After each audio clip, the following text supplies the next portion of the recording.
엄마, 저예요. 너무 늦게 와서 죄송해요. 모두가 잠든 새벽, 거대한 빌딩의 복도 끝이었습니다. 고급스러운 정장을 입은 젊은 남자가 대걸레를 쥔 낡은 작업복 차림의 여자 앞에서 오열하고 있었습니다. 여자는 고개를 가로저으며 지난한 세월을 보여주듯 거칠어진 손이 남자의 얼굴로 향합니다. 엄마가 미안해. 하염없이 흐르는 두 사람의 눈물은 텅 빈 복도를 슬프게 울려댔습니다. 대체 이들 모자에게는 어떤 기막힌 사연이 숨겨져 있는 걸까요? 이야기 시작 전에 구독과 좋아요를 눌러주시고 어디서 듣고 계신지 댓글 남겨주시면 인사드리겠습니다. 미영과 유명테크의 회장 김용호는 남부러울 것 없는 부부였습니다. 용호는 탁월한 사업 수완으로 회사를 키웠고 미영은 그런 남편을 그림자처럼 내조하며 집안을 돌봤습니다. 하지만 이 완벽해 보이는 부부에게도 딱 하나 채워지지 않는 빈자리가 있었습니다. 바로 아이였습니다. 결혼한 지 벌써 5년이라는 시간이 흘렀지만 안타깝게도 아기 울음소리는 들리지 않았습니다. 그러던 어느 날이었습니다. 미영이 친정 어머니를 챙기러 잠시 집을 비운 날이었습니다. 텅 빈 저택에 홀로 남은 용호는 적막함을 견디지 못하고 술을 입에 대기 시작했습니다. 아이가 생기지 않는다는 답답함, 회사 일에서 오는 스트레스가 그날따라 유독 그를 괴롭혔습니다. 독한 양주를 연거푸 들이켜며 취기가 머리끝까지 올랐을 때 가정부 혜신이 안주를 들고 서재로 들어왔습니다. 혜신은 미영이 친동생처럼 아끼던 사람이었습니다. 싹싹하고 일처리가 야무져 미영이 늘 고마워했었습니다. 하지만 사람 속은 모르는 법이라 했습니다. 혜신의 눈빛은 욕망으로 번들거리고 있었습니다. 술에 취해 이성을 잃은 용호와 신분 상승을 꿈꾸던 혜신의 야욕이 맞물린 그 밤, 돌이킬 수 없는 하룻밤의 실수가 벌어지고 말았습니다. 운명의 장난은 참으로 가혹했습니다. 그 하룻밤의 실수로 혜신에게 아이가 들어섰고 공교롭게도 미영 역시 그토록 기다리던 임신 소식을 알게 된 것입니다. 비슷한 시기에 남편의 아이를 가진 두 여자. 용호는 하늘이 무너지는 것 같았습니다. 뒤늦게 정신을 차린 용호는 가정을 지키기로 결심했습니다. 그는 혜신을 조용히 불렀습니다. 이건 내 평생의 실수다. 내 아내와 곧 태어날 내 아이에게 상처를 줄 수는 없어. 섭섭지 않게 챙겨줄 테니 나와 미영이 눈앞에서 영원히 사라져다오. 용호는 두툼한 돈 봉투를 건넸습니다. 평생 만져보지 못할 거액이었습니다. 혜신은 순순히 고개를 숙이며 그 돈을 받았습니다. 혜신은 그렇게 종적을 감췄고 미영은 아무것도 모른 채 아들 재민이를 낳았습니다. 재민이는 용호와 미영에게 세상 무엇과도 바꿀 수 없는 보물이었습니다. 아이가 자라는 모습을 보며 집안에는 웃음꽃이 피었습니다. 그렇게 내해라는 시간이 흘렀습니다. 재민이는 어느덧 4살배기 귀여운 꼬마가 되었고 용호의 사업은 날로 번창하여 유명테크는 업계 1위를 굳건히 지키고 있었습니다. 과거의 그 불미스러운 일은 영원히 묻힌 듯 했습니다.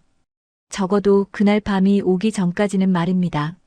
그날은 용호가 긴 해외 출장을 마치고 돌아오는 날이었습니다. 밖에는 추적추적 가을비가 내리고 있었습니다. 미영은 남편을 맞이하기 위해 분주히 준비했습니다. 그런데 운전기사 박 기사의 표정이 사색이 되어 전화를 받고 있었습니다. 지금 진통이 시작됐다고? 예정일이 아직 보름이나 남았잖아. 박 기사의 아내가 갑작스럽게 산기를 느껴 병원으로 가야 한다는 전화였습니다. 발을 동동 구르는 박 기사를 보며 미영은 차 열쇠를 달라고 손을 내밀었습니다. 박 기사님, 어서 가보세요. 아내분 곁에 있어야죠. 공항에는 제가 직접 운전해서 가면 됩니다. 아니, 사모님. 빗길이라 위험합니다. 다른 기사를 부르겠습니다. 지금 다른 기사 부를 시간이 어디 있어요? 아기 낳는 건 총각을 다투는 일이에요. 어서 가세요. 아이 직접 보셔야죠. 미영의 따뜻한 배려에 박 기사는 연신 허리를 굽히며 감사의 인사를 하고 뛰어나갔습니다. 미영은 잠든 재민이를 안고 나가려던 찰나 뒷좌석 카시트에 태웠습니다. 곤히 잠든 아들의 볼에 입을 맞추며 미영은 운전석에 올랐습니다. 오랜만에 운전이라 긴장됐지만 남편을 만날 생각에 설레기도 했습니다. 미영이 차를 몰고 저택 정문을 막 나서려던 찰나였습니다. 어둠 속에서 누군가 불쑥 튀어나와 차 앞을 가로막았습니다. 미영은 깜짝 놀라 급브레이크를 밟았습니다. 비에 젖은 채 차 앞을 막아서고 있는 여자, 그녀는 바로 혜신이었습니다. 4년 전 홀연히 사라졌던 그녀가 섬뜩할 정도로 차가운 눈빛을 하고 서 있었습니다. 미영은 우산을 쓰며 차에서 내렸습니다. 혜신 씨? 아니, 연락도 없이 이 밤에 여긴 어쩐 일이야? 비도 오는데 일단 타요. 하지만 혜신은 타지 않고 미영을 빤히 쳐다보았습니다. 그리고 그녀의 뒤에서 어린 남자아이 하나를 잡아 끌어 미영에게 보여주었습니다. 재민이와 또래로 보이는 아이였습니다. 사모님, 오랜만입니다. 인사하세요. 회장님의 또 다른 아들, 태호입니다. 미영은 자신의 귀를 의심했습니다. 그게 무슨 소리야? 회장님의 아들이라니? 혜신은 입꼬리를 비틀어 웃으며 품속에서 유전자 검사 결과지를 꺼내 미영의 얼굴에 던지듯 내밀었습니다. 못 믿으시겠으면 이걸 보세요. 4년 전 사모님이 친정에 가 계셨던 그 밤 회장님과 제가 만든 사랑의 결실입니다. 회장님도 알고 계셨으면서 저를 돈으로 내치셨죠. 하지만 핏줄이 어디 가겠습니까? 빗물에 젖은 종이에는 친자일치라는 글자가 선명했습니다.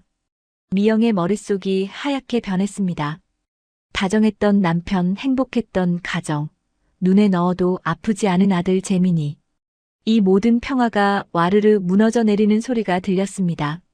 남편이, 그것도 자신이 친동생처럼 아꼈던 혜신과 바람을 피웠고 아이까지 낳았다니. 미영의 손이 부들부들 떨리기 시작했습니다. 거짓말. 거짓말이야. 거짓말. 회장님 들어오시면 직접 물어보세요. 이제 제 아들 태호도 제 자리를 찾아야겠습니다. 유명 테크의 장소는 재민이가 아니라 우리 태호가 될 테니까요.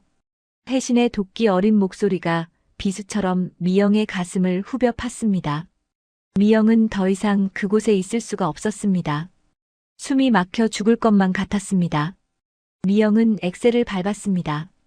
어디로 가는지도 모른 채 그저 이 끔찍한 현실에서 도망치고 싶었습니다.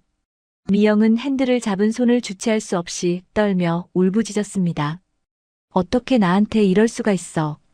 당신을 믿었는데. 내가 당신을 얼마나 사랑했는데. 배신감과 충격으로 정신이 혼미해졌지만 뒷좌석 재민이를 생각하여 미영은 어떻게든 제정신을 붙잡으려 노력했습니다. 그때 맞은편 도로에서 좌회전 신호를 받고 있던 트럭 한 대가 쌍라이트를 켜고 도로를 가로질러 미영과 재민이 타고 있는 차로 돌진했습니다. 아! 미영이 황급히 핸들을 꺾었지만 빗길에 미끄러진 차는 통제 불능이었습니다. 차는 굉음을 내며 도로 옆 전봇대를 들이받고 뒤집혔습니다. 차 안은 순식간에 매캐한 연기로 가득 찼습니다. 흑!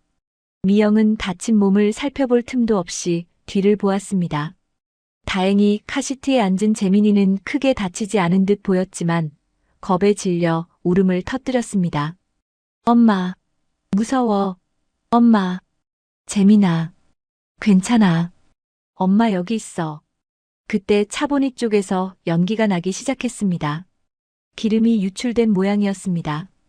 곧 폭발할 것 같은 위기감이 엄습했습니다. 미영은 찌그러진 차 문을 열려 했지만 꿈쩍도 하지 않았습니다. 안 돼. 우리 재민이는 살려야 해. 미영은 힘겹게 안전벨트를 풀고 뒷좌석으로 기어가 재민이를 안았습니다. 그리고 마지막 힘을 짜내어 깨진 창문 틈으로 아이를 꺼냈습니다. 뜨거운 불길이 미영의 등을 덮쳤지만 그녀는 고통을 참으며 아이를 창밖으로 밀어냈습니다. 재민아, 어서 나가. 멀리 도망가. 어서. 엄마, 안 갈 거야. 엄마랑 같이 갈래. 엄마 말 들어.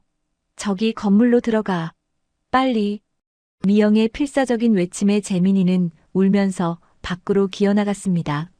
아이가 차에서 멀어지는 것을 확인한 순간 보닛에 불이 붙었고 미영은 정신을 잃었습니다. 며칠이 지났을까요? 미영이 눈을 뜬 곳은 어느 허름한 병원이었습니다. 기적적으로 목숨은 건졌지만 대가는 혹독했습니다. 거울 속에 비친 그녀의 모습은 처참했습니다. 화마가 휩쓸고 간 목, 어깨, 팔에는 흉측한 화상 자국이 선명하게 남아 있었습니다. 하지만 육체의 고통보다 더 끔찍한 것은 마음의 고통이었습니다. 그때 물들어갔던 남편 김용호가 정신 차린 미영의 모습을 보고 깜짝 놀라 달려왔습니다. 당신 괜찮아? 미영은 아들 걱정부터 앞섰습니다. 재민이는? 우리 재민이는? 용호는 말없이 슬픈 눈을 내리깔았습니다. 사라졌어. 며칠을 찾아 헤맸는데 감쪽같이 사라졌어. 재민이가 발견되지 않았다고? 내가 건물 안에 들어가 있으랬어. 건물 샅샅이 뒤졌어요? 무서워서 어디 숨어 있을 수도 있잖아. 고개를 젓는 용호를 보고 미영은 믿을 수 없다며 가슴을 치며 울부짖었습니다. 자신이 그 밤에 도망치듯 운전하지만 않았더라도 재민이를 잃지 않았을 것입니다.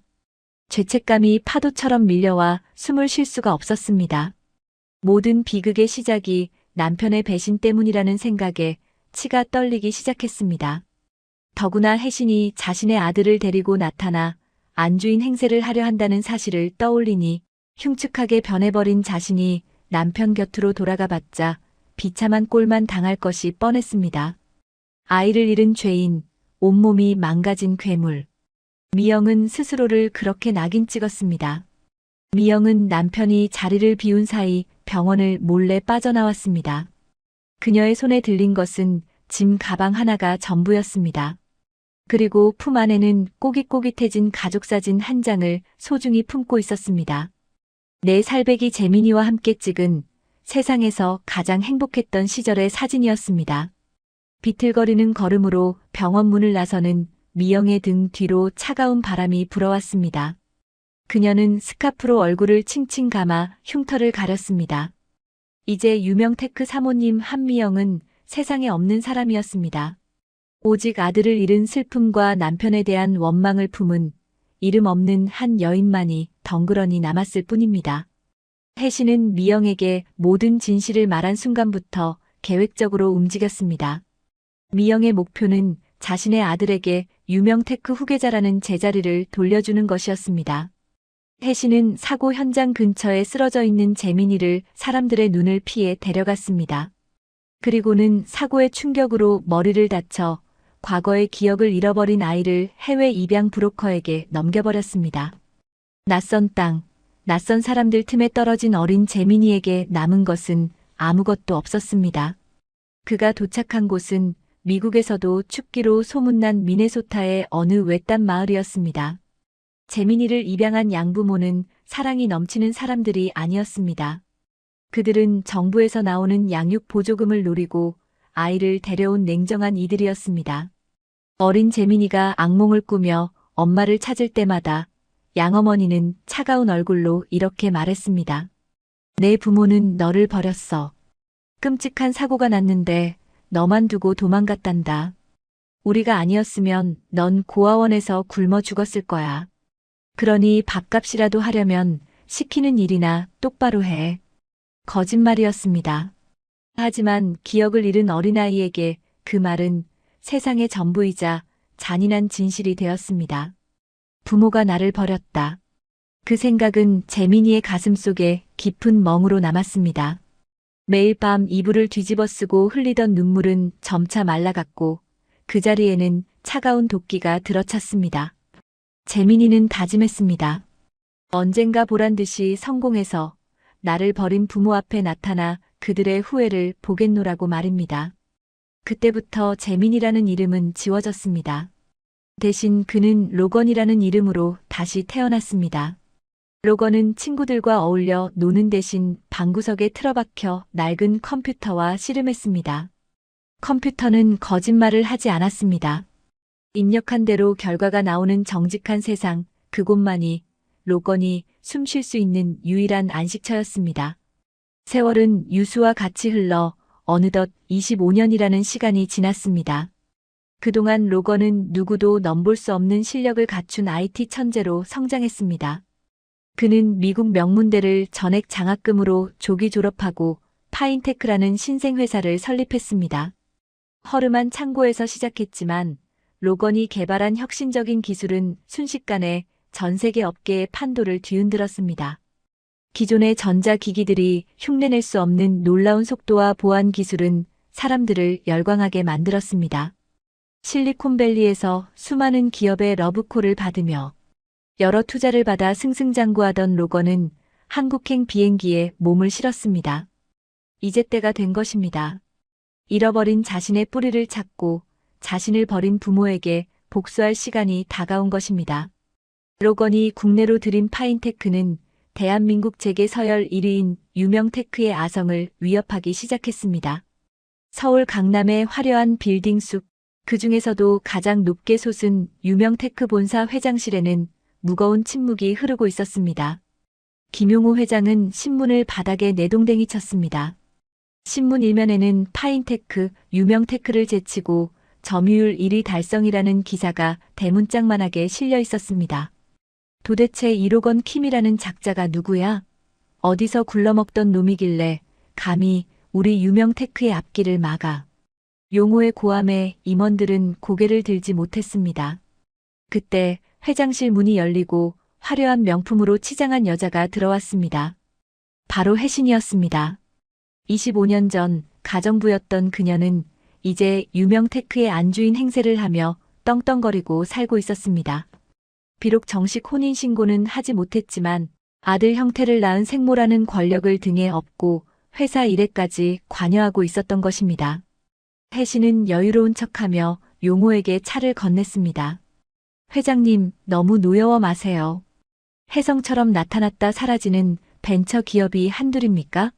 이 파인테크도 곧 잠잠해질 겁니다.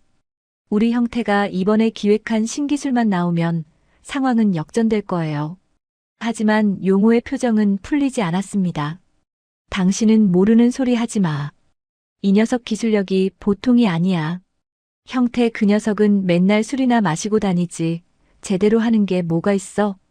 내가 널 믿고 형태한테 본부장 자리를 줬는데 실적이 이게 뭐냐고. 불똥이 아들 형태에게 튀자 혜신의 눈썹이 꿈틀했습니다. 형태는 혜신의 유일한 희망이자 욕망의 결정체였습니다. 형태가 회장 자리에 올라야만 자신의 불안한 위치도 확고해질 수 있었습니다. 그런데 어디서 갑자기 튀어나온 로건이라는 놈 때문에 아들의 입지가 흔들리고 있는 것입니다. 혜신은 회장실을 나와 복도 끝에 있는 부사장실로 향했습니다. 그곳에는 혜신의 아들 형태가 소파에 비스듬히 누워 핸드폰 게임을 하고 있었습니다. 형태, 너 지금 뭐 하는 거야? 회장님이 노발대발하셨어. 파인테크 때문에 회사 주가가 떨어지고 난리인데 넌 천하태평이니? 형태는 귀찮다는 듯 하품을 하며 대답했습니다. 아, 엄마. 걱정 마세요. 그깟 신생회사 하나 밟는 게 뭐 어렵다고 그래요? 돈 좀 써서 기술 빼오거나 언론 플레이에서 이미지 망가뜨리면 그만이지. 그게 그렇게 쉬운 상대가 아니야. 로건 킴이라는 그 대표 얼굴도 잘 안 비추고 베일에 쌓여 있어. 뭔가 찜찜해. 네가 사람을 시켜서 뒤 좀 캐봐라. 약점이 없는 사람은 없어. 혜신의 말에 형태는 비릿한 웃음을 흘렸습니다. 알았어요. 뒷조사라면 내 전문이지. 그 잘난 로건 킴이 밤에 뭘 하고 다니는지, 숨겨둔 여자는 없는지 샅샅이 뒤져볼게요. 한편 늦은 밤 파인테크의 대표이사실. 로건은 통유리 너머로 화려하게 빛나는 도시를 내려다보고 있었습니다. 그의 눈빛은 차갑게 가라앉아 있었습니다. 나를 버린 부모들. 당신들은 지금 어디 있습니까? 기다리세요. 제가 찾아가겠습니다. 그때 비서가 들어와 보고했습니다. 대표님, 유명테크 쪽에서 우리 회사 주변을 맴도는 수상한 사람들이 포착되었습니다. 아무래도 뒷조사를 시작한 것 같습니다. 로건은 예상했다는 듯 피식 웃었습니다. 그렇겠지. 유명 테크. 참 오래도 해먹었어. 이제 주인이 바뀔 때도 됐지. 제 발등에 불이 떨어졌으니 가만히 있을 리가 없어. 놔두세요. 어차피 그들이 알 수 있는 건 아무것도 없습니다. 나는 과거가 없는 사람이니까. 로건의 말처럼 그는 철저히 자신을 숨기고 살았습니다. 회사 내에서도 직원들과 사적인 대화를 나누지 않았고, 퇴근 후에는 아무도 없는 사무실에 남아 밤새 일에만 매달렸습니다. 그에게는 집도 가족도 의미가 없었습니다. 오직 성공과 복수만이 삶의 이유였으니까요. 누구도 넘보지 못하는 굴지의 기업 대표가 되어 자신을 버린 것을 처절하게 후회하게 할 작정이었습니다. 로건은 뻐근한 목을 풀며 사무실을 나왔습니다. 새벽 2시가 넘은 시간, 건물은 텅 비어 고요했습니다. 복도를 지나던 로건은 탕비실에서 달그락거리는 소리를 들었습니다. 청소 용역 업체에서 나온 아주머니 한 분이 쓰레기통을 비우고 있었습니다. 낡은 작업복에 얼굴을 다 가릴 만큼 큰 스카프를 두른 여인. 그녀는 힘겹게 허리를 펴며 인기척에 놀란 듯 고개를 숙였습니다. 아이고, 죄송합니다. 아직 계신 줄 몰랐네요. 방해 안 되게 조용히 하겠습니다. 어딘가 낯익은 분위기였지만 로건은 대수롭지 않게 여겼습니다. 아닙니다. 수고하세요. 로건은 무심하게 지나쳤습니다. 하지만 그 청소부 아주머니의 시선은 로건의 뒷모습을 오랫동안 쫓고 있었습니다. 그녀의 눈에는 설명할 수 없는 깊은 슬픔과 애잔함이 담겨 있었습니다. 그 청소부, 그녀는 바로 미영이었습니다. 25년 전 사고로 흉측한 화상을 입고 세상을 등진 채 숨어 살던 그녀가 공교롭게도 아들 로건이 세운 회사의 청소부로 들어오게 된 것입니다. 물론 두 사람은 서로를 전혀 알아보지 못했습니다. 로건은 그녀를 그저 스카프로 얼굴을 가린 이상한 청소부로만 생각했고, 미영은 그를 그저 젊고 유능한 하지만 어딘가 외로워 보이는 사장님으로만 여겼을 뿐입니다. 다음 날부터 유명 테크의 견제는 더욱 심해졌습니다. 태오는 파인테크의 거래처를 협박해 부품 공급을 끊게 만들었고, 언론에 파인테크 제품에 결함이 있다는 가짜 뉴스를 퍼뜨렸습니다. 하지만 로건은 눈 하나 깜짝하지 않았습니다. 오히려 그는 유명 테크가 숨기고 있던 비자금 장부와 불법 하청 거래 내역을 확보하고 있었습니다. 높이 올라갈수록 떨어질 때 더 아픈 법이니까. 로건은 서두르지 않았습니다. 사냥감이 제 발로 덫에 걸려들 때까지 끈기 있게 기다리는 맹수처럼 그는 차근차근 숨통을 조여갔습니다. 그러던 어느 날 새벽이었습니다. 며칠 밤을 새운 탓에 로건은 책상에 엎드려 깜빡 잠이 들었습니다. 몽롱한 의식 속에서 누군가 자신의 어깨에 따뜻한 무언가를 덮어주는 느낌이 들었습니다. 누구지? 비서인가? 하지만 비서는 퇴근한 지 오래였습니다. 로건은 무거운 눈꺼풀을 들어 올리려 했지만 쏟아지는 피로에 다시 깊은 잠으로 빠져들었습니다. 그 따스한 온기는 마치 잃어버린 줄 알았던, 아니 한 번도 가져보지 못했던 엄마의 품처럼 포근했습니다. 꿈이었을까요? 아니면 현실이었을까요? 아침에 눈을 떴을 때 로건의 어깨 위에는 낡지만 깨끗한 담요 하나가 덮여 있었습니다. 그리고 책상 한 구석에는 따뜻한 유자차 한 잔이 놓여 있었습니다. 이게 뭐지? 로건은 의아한 표정으로 담요를 집어들었습니다. 고급스러운 캐시미어도 세련된 디자인도 아닌 시장에서 파는 싸구려 담요였습니다. 하지만 그 투박한 담요에서 느껴지는 온기는 얼음장 같던 로건의 마음을 아주 잠시, 아주 미세하게 녹이고 있었습니다. 그 시각 혜신과 형태는 초조한 얼굴로 보고서를 읽고 있었습니다. 어머니, 아무것도 안 나와요. 로건 킴 이 자식, 과거가 백지장처럼 깨끗해요. 미국 기록도 비공개고 한국에 오기 전 행적도 묘연하고요. 도대체 정체가 뭐죠? 형태가 짜증스럽게 머리를 헝클었습니다. 혜신은 싸늘한 눈빛으로 창밖을 응시했습니다. 과거가 없다는 건 숨기고 싶은 게 많다는 뜻이지. 더 깊이 파봐. 분명히 뭔가 있어. 그리고 파인테크 쪽에 사람을 하나 심어라. 청소부든 경비든 상관없어. 그놈 방에 도청 장치라도 설치해야겠어. 혜신의 지시는 잔인하고 치밀했습니다. 그녀는 자신의 자리를 지키기 위해서라면 못할 짓이 없는 여자였습니다. 하지만 그녀가 심어놓으려는 감시망 속에 자신이 그토록 없애버리려 했던 미영이 이미 들어와 있다는 사실은 꿈에도 알지 못했습니다. 25년 전의 끔찍한 사고는 미영의 삶을 송두리째 바꿔놓았습니다. 화마가 핥히고 간 상처는 그녀의 목과 어깨, 그리고 팔을 뒤덮고 있었습니다. 흉측하게 일그러진 화상 자국은 세월이 흘러도 좀처럼 옅어지지 않았습니다. 그래서 미영은 한여름에도 목을 칭칭 감는 두꺼운 스카프를 두르고 팔목까지 내려오는 긴 소매옷만 고집했습니다. 마치 세상으로부터 자신의 상처를, 그리고 아들을 잃은 죄인이라는 낙인을 숨기려는 듯 말입니다. 그렇게 세상의 눈을 피해 밤에만 활동하던 미영은 인력사무소의 소개로 파인테크라는 회사의 야간 청소부로 들어가게 되었습니다. 젊은 사장이 운영한다는 그곳은 밤늦게까지 불이 꺼지지 않는 날이 많았습니다. 여기가 요즘 그렇게 잘 나간다는 회사라며 사장이 아주 독종이라던데. 동료 청소부들은 혀를 내둘렀지만 미영은 묵묵히 걸레를 빨고 빗자루를 들었습니다. 그녀에게 중요한 것은 남들의 평가가 아니라 하루라도 빨리 돈을 모아 전국에 뿌릴 전단지를 만드는 것이었으니까요. 파인테크의 사무실은 넓고 쾌적했지만 어딘가 모르게 삭막했습니다. 미영은 직원들이 모두 퇴근하고 난 텅 빈 사무실을 구석구석 쓸고 닦았습니다. 그런데 청소를 하다 보면 자꾸만 눈에 밟히는 사람이 한 명 있었습니다. 바로 이 회사의 대표 로건이었습니다. 로건은 다른 직원들을 모두 퇴근시키고도 홀로 남아 새벽까지 일에 파묻혀 지냈습니다. 넓은 대표이사실 책상에 앉아 컵라면으로 대충 끼니를 때우고 서류 더미에 파묻혀 쪽잠을 자는 로건의 모습. 화려한 성공 뒤에 가려진 그 지독한 외로움이 미영의 눈에는 보였습니다. 쯧쯧, 젊은 사람이 몸 상하는 줄도 모르고 부모가 알면 얼마나 속이 상할꼬. 미영은 로건을 볼 때마다 가슴 한구석이 욱신거렸습니다.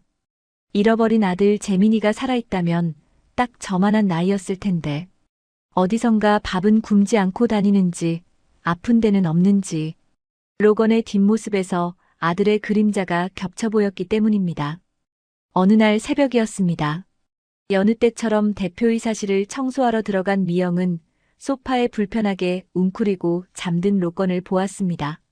창문 틈으로 들어오는 새벽바람이 제법 쌀쌀했습니다.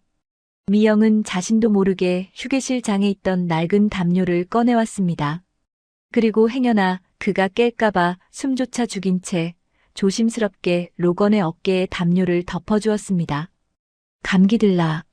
푹 자요, 젊은 양반. 미영은 잠시 로건의 잠든 얼굴을 내려다보았습니다. 미간을 잔뜩 찌푸린 채 잠든 모습이 안쓰러워 미영은 허공에 손을 뻗어 쓰다듬어주고 싶은 충동을 겨우 참았습니다. 그것은 단순히 청소부로서의 호의가 아니었습니다. 자식을 잃은 어미가 세상의 모든 아들에게 보내는 본능적인 사랑이자 위로였습니다. 그날 이후 미영의 소소한 챙김은 계속되었습니다. 로건이 책상에 엎드려 잠들면 슬며시 다가가 담요를 덮어주고 책상 귀퉁이에는 피로 회복에 좋다는 꿀물이나 유자차를 따뜻하게 타서 올려두곤 했습니다. 물론 로건이 깨기 전에 흔적도 없이 사라지는 것을 잊지 않았습니다. 하지만 로건은 예민한 사람이었습니다. 처음에는 비서가 챙겨준 것이라 생각했지만 비서가 퇴근한 지 한참 지난 새벽에도 누군가가 자신을 챙겨준다는 사실을 금세 눈치챘습니다. 새벽 3시 뻐근한 몸을 일으킨 로건은 어깨에서 흘러내리는 담요를 보고 의아한 표정을 지었습니다. 이게 뭐지? 아까는 분명 없었는데. 책상 위에는 김이 모락모락 나는 유자차가 놓여 있었습니다. 한 모금 마셔보니 달콤하고 따뜻한 온기가 식도를 타고 내려가 얼어붙은 위장을 녹여주었습니다. 편의점이나 자판기 음료가 아닌 누군가 정성스럽게 타준 맛이었습니다. 누굴까? 이 늦은 시간에 내 방에 들어올 수 있는 사람은 보안 요원 아니면 청소부뿐인데. 로건의 미간이 좁혀졌습니다. 고마움보다는 의구심이 먼저 들었습니다. 그도 그럴 것이 최근 유명 테크의 견제가 날이 갈수록 심해지고 있었기 때문입니다. 혹시 경쟁사에서 심어놓은 스파이는 아닐까? 내 일거수일투족을 감시하고 정보를 빼내려는 수작은 아닐까? 로건은 아무도 믿지 않았습니다. 부모에게조차 버림받았다고 믿으며 살아온 그에게 이유 없는 호의란 존재하지 않는 것이었습니다. 직접 확인해야겠어. 도대체 꿍꿍이가 무엇인지. 며칠 뒤 비가 추적추적 내리는 새벽이었습니다. 로건은 평소처럼 소파에 누워 잠을 청하는 척했습니다. 사무실 불은 모두 끄고 스탠드 불빛만 은은하게 켜두었습니다. 고요한 정적 속에서 빗방울이 창문을 때리는 소리만 들려왔습니다. 로건은 실눈을 뜨고 문 쪽을 주시하며 숨을 죽였습니다. 얼마나 시간이 지났을까요? 복도 저편에서 드르륵, 드르륵 하는 바퀴 구르는 소리가 들려왔습니다. 청소 카트 소리였습니다. 소리는 점점 가까워지더니 대표이사실 문 앞에서 멈췄습니다. 끽! 문이 조용히 열리고 누군가 들어왔습니다. 로건은 긴장하며 호흡을 조절했습니다. 들어온 사람은 익숙한 손놀림으로 휴지통을 비우고 바닥을 닦았습니다. 그리고는 잠든 척하고 있는 로건에게로 조심스럽게 다가왔습니다. 어둠 속에서 느껴지는 인기척. 로건은 온몸의 신경을 곤두세웠습니다. 그 사람은 잠시 머뭇거리는가 싶더니 어디선가 담요를 가져와 로건의 몸 위로 살포시 덮어주었습니다. 비가 와서 그런지 공기가 차네. 이불 꼭 덮고 자요. 작게 중얼거리는 목소리에는 물기 어린 걱정이 배어 있었습니다. 스파이라기에는 너무나 따뜻하고 조심스러운 손길이었습니다. 로건의 마음 한구석이 묘하게 일렁였습니다. 하지만 감상에 젖을 때가 아니었습니다. 정체를 밝혀야 했습니다. 여자가 몸을 돌려나가려는 찰나 로건이 벌떡 일어나 여자의 손목을 낚아챘습니다. 누구십니까? 왜 자꾸 몰래 들어오는 겁니까?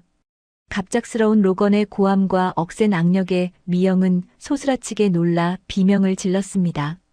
엄마야.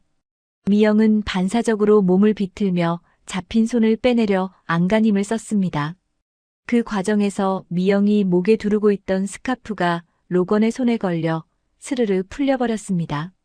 동시에 격렬한 몸부림으로 인해 그녀가 입고 있던 긴 소매가 팔꿈치까지 걷어 올려졌습니다. 아! 로건은 순간 할 말을 잃고 멍하니 굳어버렸습니다. 스카프가 사라진 미영의 목덜미와 어깨, 그리고 걷어 올려진 팔뚝에는 붉고 울퉁불퉁한 화상 흉터가 끔찍하게 얽혀 있었기 때문입니다. 그것은 단순한 상처가 아니었습니다. 살이 녹아내리고 피부가 엉겨붙은 보는 사람마저 고통스럽게 만드는 참혹한 흔적이었습니다. 미영은 자신의 치부가 드러났다는 사실에 사색이 되었습니다. 안 돼. 보지 마. 보지 마세요.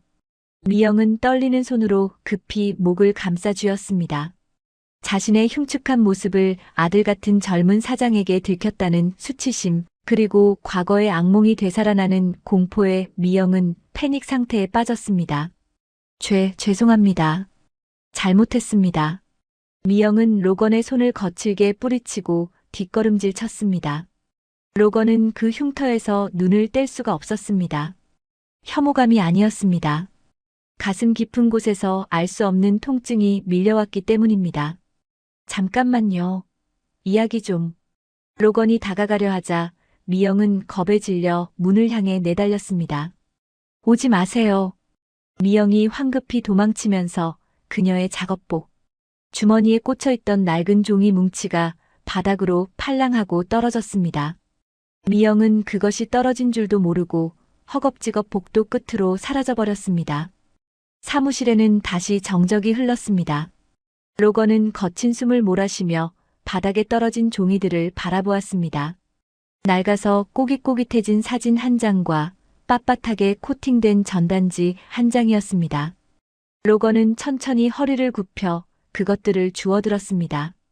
무심코 사진을 뒤집어 본 로건의 눈동자가 지진이 난 듯 흔들리기 시작했습니다. 이건 빛바랜 사진 속에는 젊은 여자와 4~5살쯤 되어 보이는 어린 남자아이가 환하게 웃고 있었습니다. 여자의 옆에는 누군가 가위로 오려낸 자국이 선명했습니다. 아마도 아이의 아빠 자리였을 것입니다. 하지만 로건의 시선을 사로잡은 것은 그 아이의 얼굴이었습니다. 장난기 가득한 눈매, 웃을 때 살짝 올라가는 입꼬리. 그것은 로건이 앨범도 없이 자라면서 유일하게 기억하는 양부모가 가지고 있던 입양. 서류 속 자신의 어릴 적 증명사진과 소름 끼치도록 똑같았습니다. 아니, 똑같은 수준이 아니라 바로 자기 자신이었습니다. 로건의 손이 덜덜 떨리기 시작했습니다. 그는 급히 함께 떨어진 전단지를 확인했습니다. 실종된 아이를 찾습니다. 이름 김재민, 실종 당시 사세, 특징 잘 웃고 활달함. 쌍꺼풀 없는 큰 눈. 왼팔에 작은 점 3개. 연락처 010-0123-4567 엄마 한미영. 전단지 속 아이 역시 사진 속 그 아이 바로 어린 시절의 로건이었습니다. 그리고 그 아래 적힌 절절한 호소문이 로건의 심장을 강타했습니다. 제발 우리 아들을 돌려주세요. 살아만 있어 다오. 엄마가 미안해. 엄마가 꼭 찾을게. 로건은 숨을 쉴 수가 없었습니다. 머릿속이 하얗게 변하며 현기증이 일었습니다. 김재민, 그게 내 이름이라고. 평생을 고아로 부모에게 버림받은 존재로 알고 살아왔습니다. 양부모는 분명 친부모가 사고 현장에서 도망쳤고 너를 길바닥에 버렸다고 했습니다. 그래서 그들을 증오하며 성공해서 복수하겠다는 일념 하나로 여기까지 왔습니다. 그런데 이 전단지는 무엇입니까? 버린 것이 아니라 잃어버린 것이라니. 25년이 지난 지금까지도 낡은 전단지를 품고 다니며 자신을 찾고 있었다니. 로건의 시선이 복도 쪽을 향했습니다. 방금 전 목에 끔찍한 화상 흉터를 가진 채 도망치던 그 청소부. 그녀가 품고 있던 것이 바로 이 사진과 전단지였습니다. 그렇다면 그 청소부가. 로건은 전단지 하단에 적힌 이름 한미영을 손가락으로 쓸어내렸습니다. 모든 퍼즐 조각이 머릿속에서 어지럽게 돌아다녔습니다. 그 청소부가 나를 찾고 있는 엄마라고? 그 흉터는 대체 뭐지? 왜 내 회사에서 청소를 하고 있는 거야? 혼란과 충격, 그리고 알 수 없는 감정이 쓰나미처럼 밀려왔습니다. 로건은 비틀거리며 책상 전화기를 들었습니다. 수화기를 든 손이 제멋대로 떨려 버튼을 누르기도 힘들었습니다. 김비서. 잖아. 지금 당장 알아볼 게 있어. 로건의 목소리는 갈라져 나오고 있었습니다. 우리 회사 청소 용역 업체 직원 중에 오늘 야간 청소 들어온 사람. 흉터가 있고 스카프를 두른 여자야. 이름은 한미영인 것 같아. 그 사람 신상정보, 사는 곳, 가족관계. 하나도 빠짐없이 전부 조사해. 로건은 잠시 숨을 고르고는 책상 위에 놓인 전단지를 뚫어지게 바라보며 덧붙였습니다. 그리고 25년 전 김재민이라는 아이 실종 사건에 대해서도 알아봐. 경찰 기록, 당시 신문 기사, 목격자. 찾을 수 있는 건 모조리 다 찾아내. 아주 사소한 거라도 좋아. 전화를 끄는 로건은 소파에 힘없이 주저앉았습니다. 손에 들린 사진 속에서 어린 날의 자신이 아무것도 모른 채 해맑게 웃고 있었습니다. 그 옆에서 아이를 안고 있는 젊은 여자의 얼굴이 방금 전 보았던 청소부의 눈매와 겹쳐졌습니다. 창밖에는 여전히 비가 내리고 있었습니다. 빗줄기는 더욱 거세져 유리창을 때렸습니다. 로건은 사진을 가슴에 품었습니다. 심장이 터질 듯이 뛰고 있었습니다. 이것이 만약 사실이라면 자신의 인생을 지탱해온 모든 믿음이 거짓이 되는 것입니다. 버림받은 것이 아니었다면 도대체 왜 나는 미국으로 보내졌으며 어머니는 왜 저런 흉터를 안고 숨어 살아야 했단 말인가? 당신, 도대체 누구입니까? 그리고 나는 누구입니까? 어둠 속에 홀로 남겨진 로건의 눈빛이 흔들리던 촛불처럼 위태롭지만 동시에 진실을 향한 강렬한 불꽃으로 타오르기 시작했습니다. 새벽은 깊어가고 파인테크의 대표이사실 불빛은 꺼질 줄 몰랐습니다. 바닥에 떨어진 진실의 조각 하나가 견고했던 로건의 세계에 균열을 일으키고 있었습니다. 로건은 날이 밝자마자 비서실장을 통해 사진 속 여인에 대한 조사를 지시했습니다. IT 기술로 복원한 사진 속 젊은 여자의 얼굴, 그리고 한미영이라는 이름. 몇 시간이 지나지 않아 비서실장이 들고 온 서류는 로건을 큰 충격에 빠뜨렸습니다. 대표님, 이분은 25년 전 실종된 유명 테크 김용호 회장의 전 부인 한미영 씨입니다. 당시 큰 교통사고가 있었고 병원에서 치료를 받던 중 종적을 감췄다고 기록되어 있습니다.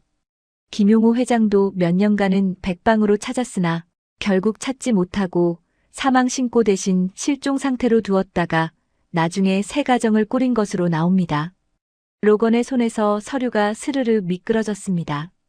유명 테크 김용호 회장의 아내였다니요. 자신이 그토록 무너뜨리고 싶어 했던 적의 안주인이 바로 이 사진 속 여인이었습니다.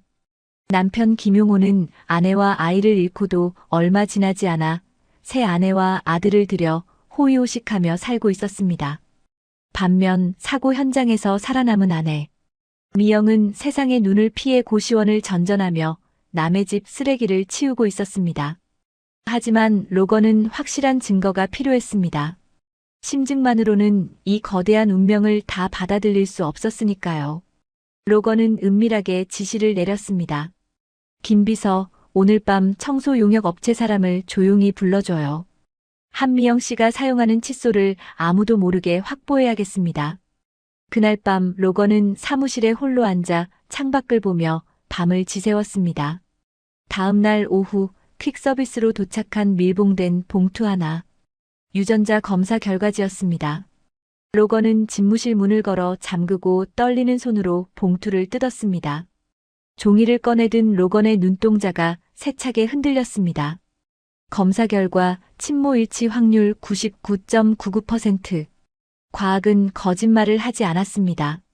목에 끔찍한 흉터를 가진 채 밤마다 허리를 숙여 바닥을 닦던 그 초라한 여인이 바로 자신을 낳아준 친어머니였습니다.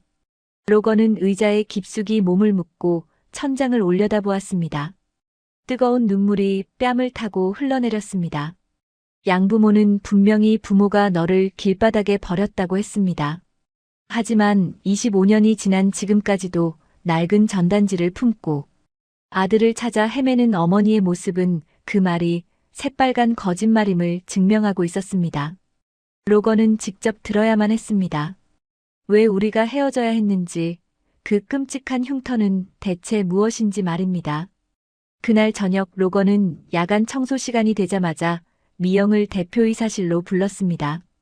잠시 후 문이 조심스럽게 열리고 미영이 들어왔습니다. 며칠 전 자신의 흉터를 들킨 탓인지 미영은 평소보다 더 꽁꽁 감싸고 있었습니다. 잔뜩 위축된 어깨가 보는 이의 가슴을 아프게 했습니다. 사장님, 부르셨습니까? 저번 일은 정말 죄송합니다. 제가 다시는 사무실 안까지 안 들어오겠습니다. 해고만은 제발. 미영은 들어오자마자 고개를 조아리며 손이 발이 되도록 빌었습니다. 로건은 가슴이 미어지는 것 같았지만 짐짓 태연한 척하며 부드럽게 말했습니다. 아니요, 아주머니. 해고하려고 부른 게 아닙니다. 이리 와서 좀 앉으세요. 로건은 소파를 권하며 미리 준비해둔 따뜻한 차 한 잔을 내밀었습니다. 미영은 어리둥절한 표정으로 쭈뼛거리며 소파 끝에 엉덩이를 걸치고 앉았습니다. 이거 한 잔 드세요. 고맙다는 인사를 정식으로 하고 싶었습니다. 밤마다 추울까봐 담요 덮어주신 거 다 알고 있었습니다. 어머니처럼 따뜻했습니다. 어머니라는 단어에 미영의 어깨가 움찔했습니다. 로건은 미영의 눈을 똑바로 바라보며 조심스럽게 본론을 꺼냈습니다. 그런데 아주머니, 지난번에 떨어뜨리신 사진과 전단지 말입니다.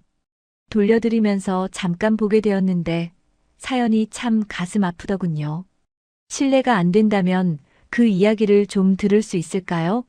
제가 도울 수 있는 일이 있을지도 모릅니다. 미영은 찻잔을 내려놓고 한숨을 깊게 내쉬었습니다. 조명 아래 그늘진 눈가에 금세 물기가 차올랐습니다.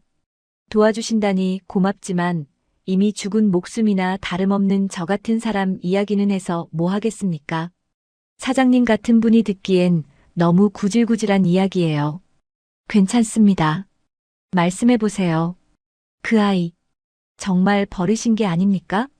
로건의 질문에 미영은 고개를 세차게 저으며 25년간 가슴속에 꾹꾹 눌러 담아왔던 피 맺힌 한을 토해내기 시작했습니다. 버리다니요. 당치 않습니다. 제 목숨보다 귀한 아들입니다. 이름은 재민이었어요. 결혼하고 5년 만에 정말 힘들게 얻은 자식이었죠. 미영의 목소리는 파르르 떨리고 있었습니다. 행복했던 우리 집에 불행이 찾아온 건 남편의 배신 때문이었습니다. 남편에게 다른 여자가 있었고 그 여자에게서 낳은 아들이 제 아들과 동갑이었다는 걸 알게 됐을 때 세상이 무너지는 것 같았죠. 그날 밤 빗길에 아들을 태우고 도망치듯 운전하다 사고가 났습니다. 미영은 말을 잇지 못하고 입을 틀어막았습니다. 차가 뒤집히고 불길이 치솟는데 제 몸은 많이 다친 상태였어요. 하지만 우리 재민이는 살려야 했어요. 저는 아이에게로 기어가 아이를 창밖으로 밀어냈습니다. 제발 도망가라고 살라고 소리치면서요. 그러고 보닛에 불이 붙는 것을 보고 정신을 잃고 깨어보니 병원이었습니다. 이 흉터가 그때 생긴 겁니다. 당시엔 아픈 줄도 몰랐어요. 내 새끼 살려야 한다는 생각뿐이었으니까요. 미영은 목을 가린 스카프를 어루만지며 오열했습니다. 정신을 잃었다 깨어보니 남편이 곁에 있더군요. 재민이가 사라졌다는 말을 듣고 저는 미친 듯이 울부짖었습니다. 남편이 자리를 비운 사이 저는 병원을 빠져나왔습니다. 아들을 잃은 죄인이 무슨 낯으로 남편 곁에 있겠으며 얼굴까지 망가진 제가 그 집에서 무슨 소용이 있겠나 싶었죠. 무엇보다 그 여자가 제 아들 자리를 꿰차려 할 텐데 힘없는 제가 견딜 수가 없었습니다. 미영은 가슴을 주먹으로 쾅쾅 쳤습니다. 그날 이후로 25년 동안 단 하루도 쉰 적이 없습니다. 낮에는 식당에서 설거지하고 밤에는 이렇게 청소하며 돈을 모아 전단지를 찍었습니다. 쉬는 날이면 전국 고아원을 다 뒤지고 다녔어요. 내 아들만 찾을 수 있다면, 재민이 얼굴 한 번만 다시 볼 수 있다면 죽어도 여한이 없는데 이제 기력이 다해가니 그게 제일 무섭습니다. 재민이가 저를 버렸다고 원망하며 살고 있으면 어쩌죠? 미영은 소파에 엎드려 통곡했습니다. 꺽꺽거리며 토해내는 울음소리가 조용한 사무실을 가득 채웠습니다. 그것은 자식을 지키지 못했다는 죄책감과 오랜 세월 그리움이 뒤섞인 어미의 절규였습니다. 로건은 자리에서 일어났습니다. 그의 눈시울도 이미 붉게 물들어 있었습니다. 그는 미영의 앞에 다가가 천천히 무릎을 꿇었습니다. 그리고 떨리는 손으로 미영의 거친 손을 잡았습니다. 아주머니, 아니, 한미영 씨. 로건의 목소리가 젖어들어갔습니다. 미영은 눈물 범벅이 된 얼굴을 들어 로건을 바라보았습니다. 젊은 사장의 눈에서 흐르는 뜨거운 눈물을 보고 미영은 당황했습니다. 사장님, 왜 우십니까? 귀한 분 눈에 눈물이. 로건은 미영의 손을 자신의 볼에 갖다 대었습니다. 거칠고 딱딱한 굳은 살이 박인 손이었지만 그 어떤 비단보다 따뜻한 어머니의 손이었습니다. 그 아이, 재민이는 당신을 원망하지 않을 겁니다. 절대 그럴 리가 없습니다. 그걸 사장님이 어떻게 아세요? 우리 재민이가 살아있기라도 한단 말씀인가요? 로건은 깊은 숨을 들이마셨습니다. 이제는 말해야 할 때였습니다. 더 이상 이 불쌍한 여인을, 나의 어머니를 홀로 울게 내버려 둘 수 없었습니다. 왜냐하면 제가 아니까요. 어머니가 자기를 얼마나 사랑했는지, 목숨 걸고 불길 속에서 자기를 지켰는지, 이제는 제가 다 압니다. 미영의 눈이 휘둥그레졌습니다. 어머니라니요? 사장님, 지금 뭐라고 하셨습니까? 로건은 눈물을 닦지 않은 채 미영을 똑바로 바라보며 힘주어 말했습니다. 어머니, 접니다. 제가 바로 그 김재민입니다. 25년 전 불길 속에서 어머니가 살려낸 그 아이. 제가 바로 당신의 아들입니다. 순간 사무실의 공기가 멈춘 듯 고요해졌습니다. 미영은 숨을 들이켠 채 굳어버렸습니다. 너무나 간절히 바랐던 말, 꿈속에서 수천 번도 더 들었던 그 목소리가 눈앞에 로건을 통해 들려왔기 때문입니다. 하지만 믿기지 않는 기적 같은 현실에 미영은 그저 입을 벌린 채 로건을 바라볼 뿐이었습니다. 어머니, 제가 바로 그 재민이라고요. 로건의 떨리는 고백이 사무실의 정막을 갈랐지만 미영은 쉽사리 그 말을 믿을 수 없었습니다. 아니, 믿고 싶어도 믿어지지 않는 꿈 같은 이야기였습니다. 25년 전 불길 속에서 잃어버린 내 살배기 아들이 이렇게 번듯하게 자라 자신의 눈앞에 서 있다니요. 게다가 자신이 일하는 회사의 사장님이라니 미영은 뒷걸음질 쳤습니다. 아니야. 사장님, 그런 장난치지 마세요. 사람 놀리는 거 아닙니다. 우리 재민이는 그때 미영은 말을 잇지 못하고 고개를 저었습니다. 자신의 초라한 행색과 눈앞의 화려한 청년은 너무나 어울리지 않았습니다. 혹시라도 자신이 미쳐서 환청을 듣는 건 아닐까 덜컥 겁이 났습니다. 로건은 미영의 혼란스러운 눈빛을 읽었습니다. 100마디 말보다 확실한 증거가 필요했습니다. 로건은 천천히 아주 조심스럽게 자신의 왼쪽 와이셔츠 소매 단추를 풀었습니다. 그리고 소매를 팔꿈치까지 걷어 올렸습니다. 어머니, 제 팔을 좀 봐주세요. 기억나시나요? 로건의 하얀 팔 안쪽, 팔꿈치 아래에 아주 작은 점 3개가 삼각형 모양으로 선명하게 박혀 있었습니다. 크기는 작았지만 마치 밤하늘의 별자리처럼 또렷한 점들이었습니다. 미영의 시선이 로건의 팔에 꽂혔습니다. 그 순간 미영의 머릿속에서 25년 전의 기억이 번개처럼 스치고 지나갔습니다. 재민이가 태어난 지 100일쯤 되었을 때였습니다. 목욕을 시키던 미영이 남편 용호에게 아이의 팔을 보여주며 웃었던 그날의 기억. 여보, 이것 좀 봐요. 우리 재민이 팔에 점이 3개나 있어요. 꼭 삼각형 같죠? 허허, 그러게. 우리 아들 잃어버려도 이 점만 보면 딱 알아보겠네. 하늘이 내려준 표식인가 봐. 남편과 나누었던 그 행복했던 대화가 귓가에 쟁쟁하게 울렸습니다. 미영의 손이 사시나무 떨듯 떨려왔습니다. 그녀는 홀린 듯 다가가 로건의 팔을 어루만졌습니다. 차가운 피부 위로 느껴지는 따뜻한 온기, 그리고 손끝에 걸리는 3개의 점. 그것은 환상이 아니었습니다. 이게 정말 내 팔에 있는 거니? 우리 재민이 팔에 있던 그 점들이. 미영의 목소리가 젖어들었습니다. 로건은 고개를 끄덕이며 반대편 손에 쥐고 있던 서류 한 장을 미영에게 건넸습니다. 그리고 이것도 보세요. 어머니 칫솔로 검사한 유전자 검사 결과지입니다. 미영은 떨리는 손으로 종이를 받아들었습니다. 복잡한 영어와 숫자들이 가득했지만 맨 아래 적힌 붉은 글씨 하나는 똑똑히 보였습니다. 일치 확률 99.99%. 글자를 모르는 사람이라도 알 수 있는 그 숫자. 과학이 증명하고 하늘이 내려준 점이 증명하고 있었습니다. 재민아. 아. 미영은 비로소 바닥만 향해 있던 고개를 들었습니다. 25년 동안 죄인처럼 땅만 보고 살았던 그녀가 처음으로 세상의 빛을, 아니 자신의 전부인 아들의 얼굴을 똑바로 마주한 것입니다. 스카프로 가린 턱 끝이 파르르 떨렸습니다. 눈앞의 청년을 찬찬히 뜯어보았습니다. 쌍꺼풀 없는 큰 눈매, 오뚝한 코, 웃을 때 살짝 올라가는 입꼬리까지. 영락없는 내 살배기 재민이의 모습이 고스란히 남아있었습니다. 세상에, 내 새끼, 살아있었구나. 죽지도 않고 이렇게 살아있었어. 미영의 입에서 참아왔던 통곡이 터져나왔습니다. 어머니. 로건은 무릎을 꿇고 앉아 오열하는 미영을 와락 끌어안았습니다. 미영도 앙상한 팔로 로건의 넓은 등을 감싸 안았습니다. 미안하다, 재민아. 엄마가 미안해. 널 지켜주지 못해서, 널 그 먼 땅에 혼자 보내서. 엄마가 죽을 죄를 졌다. 미영은 아들의 품에 얼굴을 묻고 엉엉 울었습니다. 뜨거운 눈물이 로건의 셔츠를 적셨습니다. 아니에요, 어머니. 죄송해요. 제가 너무 늦게 알아봤어요. 어머니가 저를 버린 줄 알고 바보같이 원망만 했어요. 저 살리려다 이렇게 되신 줄도 모르고. 로건의 눈에서도 굵은 눈물방울이 뚝뚝 떨어졌습니다.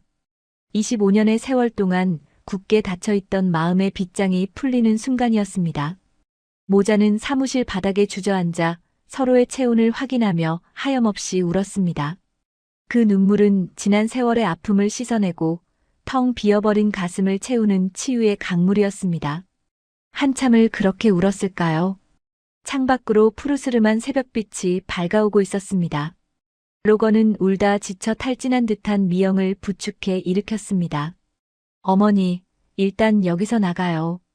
고시원 같은 곳 말고 이제 제가 있는 곳으로 가요. 따뜻한 밥도 해드리고 싶고 못다한 이야기도 나누고 싶어요. 미영은 옷매무새를 가다듬으며 주저했습니다. 아니다, 재민아. 내 꼴이 이런데 내 회사 사람들이 보면 흉본다. 난 그냥 내 방으로 갈란다. 어머니, 무슨 말씀을 그렇게 하세요? 누가 제 어머니를 흉봅니까? 이제 저만 믿으세요. 다시는 어머니 혼자 두지 않을 겁니다. 로건은 단호하게 말하며 자신의 코트를 벗어 미영의 어깨에 걸쳐주었습니다. 그리고 헝클어진 스카프를 조심스럽게 다시 메어주었습니다. 미영은 훌쩍 자란 아들의 다정한 손길에 가슴이 벅차올랐습니다. 두 사람은 직원들이 출근하기 전 이른 새벽에 고요한 사무실을 빠져나왔습니다. 지하 주차장에는 로건의 검은색 세단이 기다리고 있었습니다. 미영은 난생 처음 타보는 고급 승용차가 낯설어 쭈뼛거렸지만 로건이 직접 문을 열어주며 조수석에 태웠습니다. 편하게 계세요. 제가 안전하게 모실게요. 차가 부드럽게 주차장을 빠져나와 텅 빈 도로 위를 달리기 시작했습니다. 새벽 공기는 상쾌했고 차 안에는 잔잔한 클래식 음악이 흘렀습니다. 미영은 곁에서 운전하는 아들의 옆모습을 훔쳐보았습니다. 꿈만 같았습니다. 어제까지만 해도 남의 쓰레기를 치우던 청소부였는데 오늘 아침은 잃어버린 아들의 차를 타고 가다니요. 어머니, 배고프지 않으세요? 집에 가기 전에 해장국이라도 한 그릇 하실래요? 그래, 좋다. 너와 먹는 밥이라면 모래알이라도 달게 먹지. 오랜만에 나누는 모자의 대화에 웃음꽃이 피려는 찰나였습니다. 로건의 차가 한적한 교차로에 진입하고 있을 때였습니다. 신호등은 분명 초록불이었습니다. 그런데 오른쪽 골목길에서 갑자기 검은색 트럭 한 대가 신호를 무시하고 무서운 속도로 튀어나왔습니다. 빵! 트럭의 요란한 경적 소리가 새벽의 정적을 찢었습니다. 미영은 본능적으로 조수석 손잡이를 꽉 잡으며 비명을 질렀습니다. 악! 25년 전 빗길에서 트럭과 부딪히던 그 끔찍한 사고의 기억이 미영의 눈앞에 악몽처럼 되살아났습니다. 공포에 질린 미영은 눈을 질끈 감았습니다.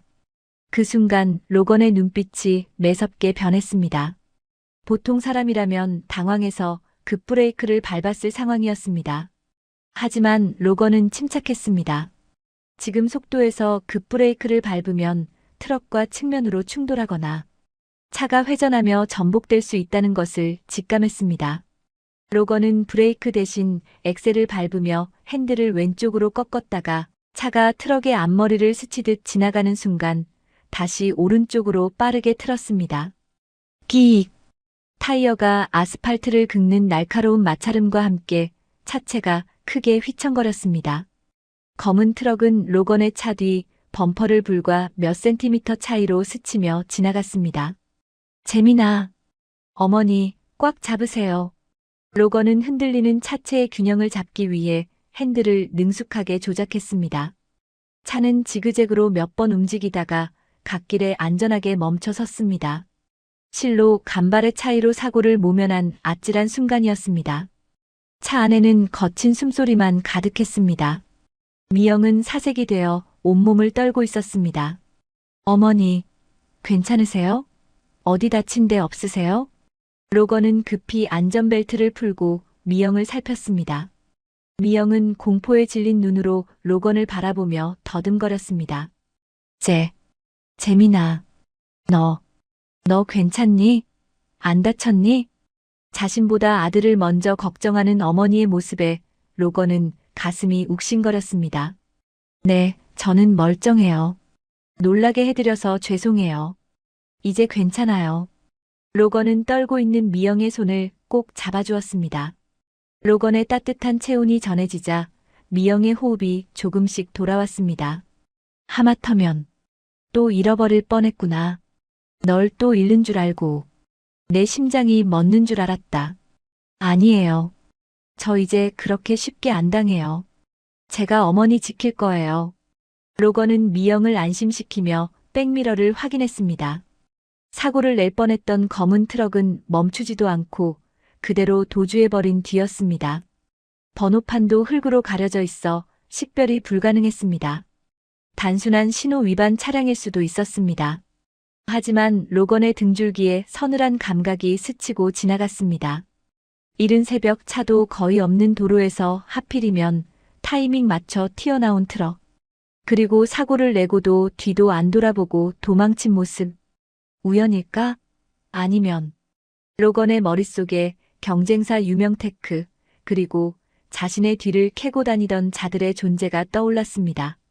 하지만 지금은 공포에 질린 어머니를 안심시키는 것이 우선이었습니다. 어머니, 그냥 난폭 운전하는 차였나 봐요. 제가 운전 잘해서 피했으니까 걱정 마세요. 많이 놀라셨죠? 물 좀 드세요. 로건은 뒷좌석에서 생수를 꺼내 미영에게 건넸습니다. 미영은 물을 한 모금 마시며 겨우 진정했지만 손끝은 여전히 가늘게 떨리고 있었습니다.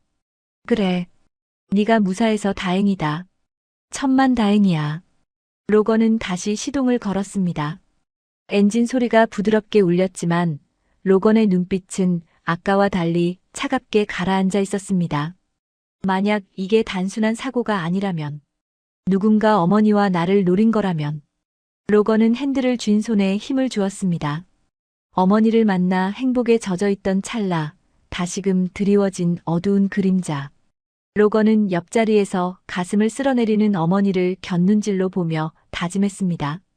25년 전에는 힘없는 어린아이라 당할 수밖에 없었지만 지금은 다릅니다. 내 어머니를, 나의 삶을 위협하는 자가 있다면 그게 누구든 용서하지 않을 것입니다. 어머니, 이제 집으로 가요. 가서 푹 쉬세요. 그래, 가자. 차는 다시 도로 위를 미끄러지듯 나아갔습니다. 붉게 떠오르는 아침 해가 두 모자의 앞길을 비추고 있었지만 그 뒤로 길게 드리워진 그림자는 아직 사라지지 않고 있었습니다. 통곡의 상봉 끝에 찾아온 평화, 하지만 그 평화가 얼마나 위태로운 것인지 로건은 본능적으로 느끼고 있었습니다. 새벽의 도로는 고요했지만 로건의 아파트 거실에는 무거운 공기가 내려앉아 있었습니다. 방금 전 겪은 트럭 사고의 충격이 채 가시지 않은 탓이었습니다. 미영은 최고급 가죽 소파에 앉아서도 몸을 사시나무 떨듯 떨고 있었습니다. 따뜻한 물이 담긴 컵을 쥔 두 손은 하얗게 질려 있었습니다. 어머니, 이제 괜찮습니다. 집이에요. 아무도 우릴 해치지 못합니다. 로건은 미영의 어깨를 감싸 안으며 안심시켰습니다. 하지만 미영의 눈동자는 여전히 공포로 흔들리고 있었습니다. 재민아, 무섭다. 너무 무서워. 미영이 덜덜 떨리는 목소리로 입을 열었습니다. 방금 그 트럭. 우연이 아니야. 나는 느꼈어. 그 시커먼 트럭이 달려들 때 오래전 그 빗길이 떠올랐어. 나를 죽이려던 살기. 그 여자의 눈빛 같은 살기가 느껴졌단다. 미영의 말에 로건의 가슴이 철렁 내려앉았습니다. 단순한 난폭 운전이 아니라는 어머니의 직감. 그것은 짐승이 천적을 만났을 때 느끼는 본능적인 공포와도 같았습니다. 그 여자라니요? 윤혜신이라는 그 사람 말씀이세요? 미영은 고개를 세차게 끄덕이며 로건의 옷자락을 꽉 움켜쥐었습니다. 그래, 그 여자가 우릴 찾은 게야. 내가 살아있는 걸 알고 네가 내 아들인 걸 안 거야. 그래서 이번에는 확실히 죽이려고. 흑흑. 재민아, 넌 도망가야 해. 나 때문에 네가 다치면 안 돼. 어머니는 자신의 아니보다 아들을 먼저 걱정하고 있었습니다. 로건은 치밀어 오르는 분노를 억누르며 미영의 손을 꼭 잡았습니다. 어머니, 진정하세요. 제가 있잖아요. 누구도 어머니 털끝 하나 건드리지 못하게 할 겁니다. 일단 방에 가서 좀 쉬세요. 제가 다 알아볼게요. 로건은 탈진한 미영을 침대에 눕히고 이불을 덮어주었습니다. 약 기운에 취해 겨우 잠든 어머니의 얼굴에는 여전히 두려움이 깊게 배어 있었습니다. 특히 목덜미를 덮고 있는 붉은 화상 흉터가 오늘따라 더욱 도드라져 보였습니다. 그 흉터는 과거 혜신의 탐욕이 만들어낸 비극의 증거였습니다. 그런데 그 악몽이 오늘 또다시 반복되려 했던 것입니다. 같은 시각, 서울 강남의 한 고급 오피스텔. 쨍그랑. 날카로운 파열음과 함께 고가의 양주병이 벽에 부딪혀 산산조각이 났습니다. 분을 이기지 못해 씩씩거리는 혜신의 얼굴은 붉게 달아올라 있었습니다. 그 앞에는 그녀의 아들 형태가 겁에 질린 표정으로 서 있었습니다. 실패라니. 트럭으로 들이받았는데 멀쩡히 살아서 도망갔다는 게 말이 되니? 너 일 처리를 그따위로밖에 못해? 혜신의 고함에 형태가 우물쭈물하며 변명했습니다. 그게 로건 그 자식이 운전을 기가 막히게 잘하더라고요. 트럭 운전사 말로는 거의 스치듯 피했다는데 운전사가 당황해서 도망치는 바람에 마무리를 못했대요. 멍청한 놈들. 기회는 한 번뿐이라고 했잖아. 혜신은 소파에 털썩 주저앉으며 머리를 감싸쥐었습니다. 며칠 전 그녀는 로건의 뒷조사를 하던 중 충격적인 사실을 알게 되었습니다. 파인테크의 청소부 명단에 한미영이라는 이름이 있었던 것입니다. 처음에는 동명이인인 줄 알았으나 몰래 입수한 사진 속 얼굴은 늙고 흉터가 있었지만 분명 자신이 내쫓았던 미영이었습니다. 더 기가 막힌 건 그 다음이었습니다. 죽은 줄 알았던 미영과 실종된 재민이가 살아서 만났고 그 재민이가 바로 눈엣 가시 같은 로건 킴이라니. 혜신은 등골이 서늘해지는 공포를 느꼈습니다. 어머니, 이제 어떡하죠? 김용호 회장님이 아시면 우린 끝장이에요. 아버지가 그 죽은 전처랑 아들을 얼마나 그리워했는지 아시잖아요. 만약 살아있다는 걸 알면 당장 저를 내치고 로건을 후계자로 앉힐 거예요. 형태의 말에 혜신의 눈빛이 다시 독사처럼 번뜩였습니다. 그래, 그러니까 회장님 귀에 들어가기 전에 처리해야지. 입을 막아버려야 해. 오늘 사고는 맛보기야. 겁을 줬으니 쥐새끼들처럼 숨어 있겠지. 그 사이에 우린 다른 방법을 찾아야 해. 혜신은 손톱을 물어뜯으며 중얼거렸습니다. 로건이 가지고 있는 파인테크 지분, 그리고 미영이가 가지고 있는 과거의 기억. 전부 없애버려야 해. 형태야, 내일 당장 사람 더 풀어. 이번엔 실수하면 안 된다. 형태는 어머니의 서슬 퍼런 기세에 눌려 고개만 끄덕였습니다. 하지만 그의 손은 불안감에 떨리고 있었습니다. 로건이라는 놈 생각보다 호락호락한 상대가 아니라는 예감이 들었기 때문입니다. 다시 로건의 서재. 로건은 차가운 눈빛으로 모니터를 응시하고 있었습니다. 파인테크의 보안팀이 보내온 사고 차량 추적 결과가 화면에 떠 있었습니다. 차량 소유주 주 HT기획. HT기획. 겉으로는 평범한 유통회사처럼 보였지만 로건이 파헤친 바에 따르면 형태가 비자금을 조성하고 지저분한 뒷일을 처리하기 위해 만든 유령 회사였습니다. 역시 너희들이었어. 로건은 주먹을 꽉 쥐었습니다. 혜신과 형태가 자신의 정체를 눈치챘다는 것이 확실해졌습니다. 청소부였던 어머니의 정체가 탄로났고 자신과의 관계까지 파악한 게 분명했습니다. 그러니 이렇게 아침이나 다름없는 밝은 새벽에 대놓고 살인 미수를 저지른 것이겠죠. 로건의 머릿속이 빠르게 돌아갔습니다. 저들은 자신이 겁을 먹고 숨거나 도망칠 것이라 생각할 것입니다. 과거에 힘없는 어린아이와 여자처럼 말입니다. 하지만 그것은 저들의 착각이었습니다. 로건은 더 이상 보호받아야 할 어린 재민이가 아니었습니다. 김비서 들어와. 로건의 호출에 비서가 서재로 들어왔습니다. 네, 대표님. 오늘 사고 낸 트럭, 유명테크 김영태가 관리하는 유령회사 소유야. 경찰에 넘기면 꼬리 자르기 하겠지. 운전사만 처벌받고 끝날 거야. 그런 뻔한 방법 말고 더 확실한 방법으로 간다. 로건은 책상 서랍에서 두툼한 서류 봉투를 꺼내 비서에게 던졌습니다. 이게 뭡니까? 유명테크 주주총회 소집 요구서, 그리고 내가 확보한 유명테크 차명 계좌 리스트야. 비서의 눈이 휘둥그레졌습니다. 대표님, 이걸 지금 터뜨리시려고요? 아직 지분 확보가 다 안 끝났는데. 아니, 시간은 충분해. 저들이 내 목을 조여오는데 가만히 앉아서 당할 수는 없지. 혜신과 형태, 그 두 사람이 가장 두려워하는 게 뭔지 알아? 바로 김용호 회장이 진실을 아는 거야. 그리고 그들이 평생을 바쳐 뺏으려 했던 회사를 잃는 거지. 로건은 자리에서 일어나 창밖을 바라보았습니다. 멀리 유명테크 사옥의 불빛이 보였습니다. 내일 아침 전 언론사에 보도 자료 뿌려. 파인테크가 유명테크의 경영 참여를 선언한다고. 그리고 혜신이 관리하던 비자금 장부 일부를 찌라시로 흘려. 놈들이 정신 못 차리게 흔들어 놔야 해. 알겠습니다. 바로 준비하겠습니다. 비서가 나가고 로건은 홀로 남았습니다. 안방에 누워있는 어머니는 공포에 질려 잠꼬대조차 제대로 못하고 있었습니다. 과거 자신과 어머니를 생이별하게 만들고 어머니의 몸에 지울 수 없는 흉터를 남긴 자들. 그것도 모자라 다시 만난 모자의 행복마저 짓밟으려 하는 저 악마들을 로건은 결코 용서할 수 없었습니다. 어머니, 걱정 마세요. 이제 도망치지 않아요. 제가 놈들의 숨통을 끊어놓겠습니다. 로건의 눈빛이 차가운 분노로 이글거렸습니다.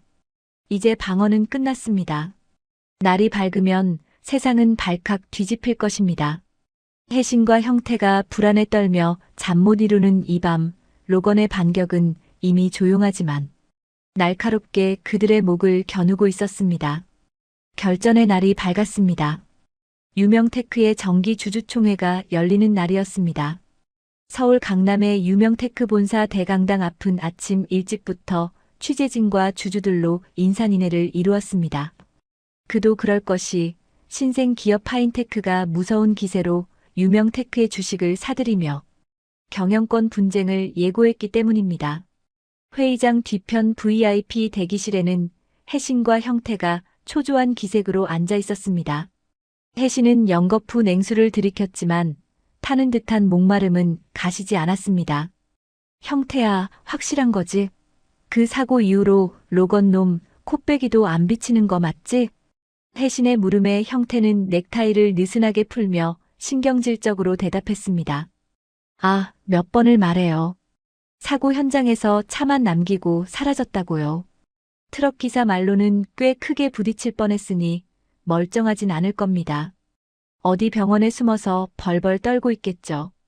겁먹어서 오늘 주총에는 얼씬도 못할 겁니다. 형태는 애써 자신만만한 척했지만 다리를 계속 떨고 있었습니다. 혜신은 아들의 말을 믿고 싶었습니다. 로건이 나타나지 않아야만 오늘 계획대로 형태를 사장 자리에 앉힐 수 있었으니까요. 그래, 그래야지. 오늘만 넘기면 된다. 네가 사장이 되고 나면 파인테크고 뭐고 다 밟아버릴 수 있어. 회장님도 이제 연로하셔서 네가 경영 전면에 나서는 걸 반대하지 않으실 거야. 잠시 후 주주총회 시작을 알리는 안내방송이 나왔습니다. 혜신과 형태는 옷매무새를 가다듬고 단상 위로 올라갔습니다. 단상 중앙에는 김용호 회장이 굳은 표정으로 앉아 있었습니다. 그는 최근 파인테크의 공격적인 행보 때문에 심기가 매우 불편해 보였습니다. 회장님, 안색이 안 좋으십니다. 너무 걱정 마세요. 오늘 주주들은 저희 편입니다. 혜신이 알랑거리는 목소리로 김용호의 귀에 속삭였습니다. 김용호는 묵묵부답으로 고개만 끄덕였습니다. 회의가 시작되었습니다. 사회자가 안건을 하나씩 처리해 나갔습니다. 분위기는 예상보다 순조로웠습니다. 로건 측 대리인도 보이지 않았고 파인테크 측의 방해 공작도 없었습니다. 혜신은 속으로 쾌재를 불렀습니다. 그럼 그렇지. 감히 어린 놈이 어디라고 덤벼. 트럭 한 번에 겁먹고 도망칠 거면서. 드디어 오늘의 하이라이트인 김영태 부사장의 사장 선임건이 상정될 차례였습니다. 혜신이 주주들을 향해 온화한 미소를 지으며 마이크를 잡으려던 순간이었습니다. 쿵. 육중한 대강당의 뒷문이 활짝 열리며 장내가 술렁거렸습니다. 수백 명의 시선이 일제히 뒤쪽으로 쏠렸습니다. 쏟아지는 카메라 플래시 세례 속에 훤칠한 키의 한 남자가 당당하게 걸어 들어오고 있었습니다. 바로 로건이었습니다.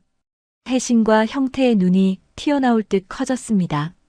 병원에 누워있거나 겁에 질려 숨어있을 줄 알았던 로건이 털끝 하나 다치지 않은 말끔한 정장 차림으로 그것도 보란듯이 제 발로 걸어 들어온 것입니다. 늦어서 죄송합니다. 차가 좀 막혀서요. 로건은 여유로운 미소를 지으며 뚜벅뚜벅 단상 앞으로 걸어왔습니다. 그의 뒤로는 검은 서류 가방을 든 비서와 변호인단이 호위하듯 따르고 있었습니다. 김용호 회장이 안경을 고쳤으며 로건을 노려보았습니다. 자니가 파인테크의 로건 킴 대표인가? 처음 뵙겠습니다, 회장님. 로건입니다. 오늘부터 유명 테크의 2대 주주로서 이 자리에 참석했습니다. 로건은 정중하게 허리를 숙여 인사했지만 고개를 드는 순간 그의 눈빛은 김용호가 아닌 그 옆에 혜신과 형태를 향해 날카롭게 꽂혔습니다. 어떻게 멀쩡할 수가 있지? 혜신은 입술이 바싹바싹 말랐습니다. 로건의 시선이 마치 네가 보낸 트럭 따위는 간지럽지도 않았다라고 비웃는 것 같았습니다. 형태는 사색이 되어 어머니 혜신의 뒤로 슬금슬금 몸을 숨겼습니다. 로건은 마이크를 잡고 주주들을 향해 입을 열었습니다. 존경하는 주주 여러분. 저는 오늘 김영태 부사장의 사장 선임을 반대하기 위해 이 자리에 왔습니다. 장내가 웅성거렸습니다. 로건은 아랑곳하지 않고 말을 이었습니다.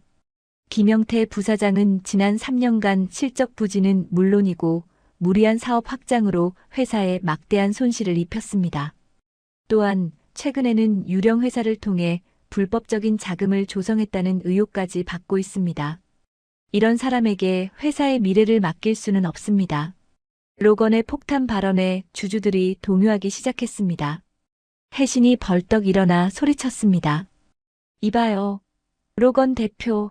지금 신성한 주주총회장에서 근거 없는 낭설을 퍼뜨리는 겁니까? 증거 있어요? 우리 형태가 불법 자금을 만들었다는 증거 있냐고요. 혜신은 악을 썼지만 목소리는 불안하게 떨리고 있었습니다. 로건은 차가운 미소를 지으며 혜신을 바라보았습니다. 증거요? 원하신다면 지금 당장 보여드릴 수도 있습니다만 회장님과 주주분들 충격받으실까봐 따로 제출하겠습니다. 그리고 어젯밤 저에게 일어난 사고에 대해서도 할 말이 많습니다. 사고라는 단어의 혜신과 형태가 흠칫했습니다. 로건은 그들의 반응을 즐기듯 한 템포 쉬었다가 말을 이었습니다. 누군가 제 차를 노리고 고의로 사고를 냈더군요. 다행히 저는 무사했지만 범인은 반드시 잡힐 겁니다. 그 배우가 누구인지도 곧 밝혀지겠죠. 로건의 말은 명백한 경고였습니다. 네가 한 짓을 다 알고 있으니 각오하라는 선전포고였습니다. 김용호 회장은 상황이 심상치 않게 돌아가자 급히 의사봉을 두드렸습니다. 정숙하세요. 로건 대표의 이해 제기는 접수하겠습니다. 하지만 오늘은 표 대결로 결정합니다. 투표를 시작하세요. 투표가 진행되는 동안 로건은 단상 아래로 내려와 혜신과 형태가 있는 쪽으로 다가갔습니다. 주위 시선이 많아 큰 소리는 낼 수 없는 상황이었습니다. 로건은 혜신과 형태에게만 들릴 정도로 낮고 서늘하게 속삭였습니다. 어머니랑 아들이 쌍으로 사람 죽이는 게 취미인가 봅니다. 25년 전이나 지금이나 변한 게 없네요. 혜신의 얼굴이 백지장처럼 하얗게 질렸습니다. 25년 전이라는 말은 로건이 모든 것을 알고 있다는 결정적인 증거였습니다. 너, 기대하세요. 제가 준비한 선물은 이제 시작이니까. 사장 자리, 꿈도 꾸지 마세요. 감옥에 갈 준비나 하시는 게 좋을 겁니다. 로건은 굳어버린 두 사람을 뒤로 하고 비서와 함께 회의장을 빠져나갔습니다. 투표 결과는 근소한 차이로 형태의 사장 선임이 통과되었지만 이미 상처뿐인 승리였습니다. 주주들의 신뢰는 바닥에 떨어졌고 로건이라는 강력한 적이 내부에 둥지를 틀게 되었으니까요. 주주총회가 끝나고 회장실로 돌아온 혜신은 다리가 풀려 소파에 주저앉았습니다. 손에 쥔 찻잔이 달달 떨려 차가 밖으로 다 튀었습니다. 엄마, 저 자식 다 알고 있어요. 그날 일까지 다 안다고요. 이제 어떡해요? 경찰에 신고라도 하면 우린 끝장이에요. 형태가 울먹이며 혜신의 팔을 흔들었습니다. 혜신은 도끼 어린 눈으로 아들을 노려보았습니다. 닥쳐. 아직 안 끝났어. 회장님은 아직 몰라. 로건 놈이 떠드는 건 심증뿐이야. 증거가 없으면 경찰도 못 움직여. 혜신은 벌떡 일어났습니다. 형태야, 취임식 당겨라. 원래 다음 달로 예정되어 있던 거 당장 다음 주. 아니, 모레 해치워버려.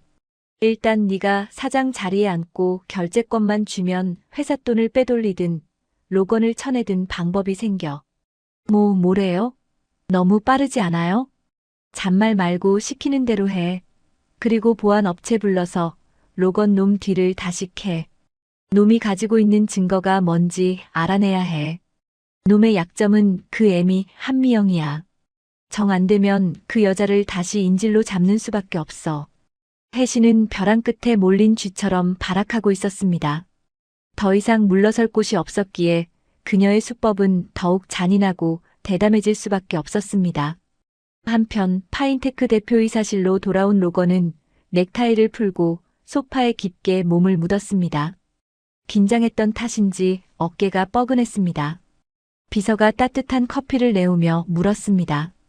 대표님 괜찮으십니까? 아까 김영태 부사장을 보는데 제가 다 주먹이 울더군요.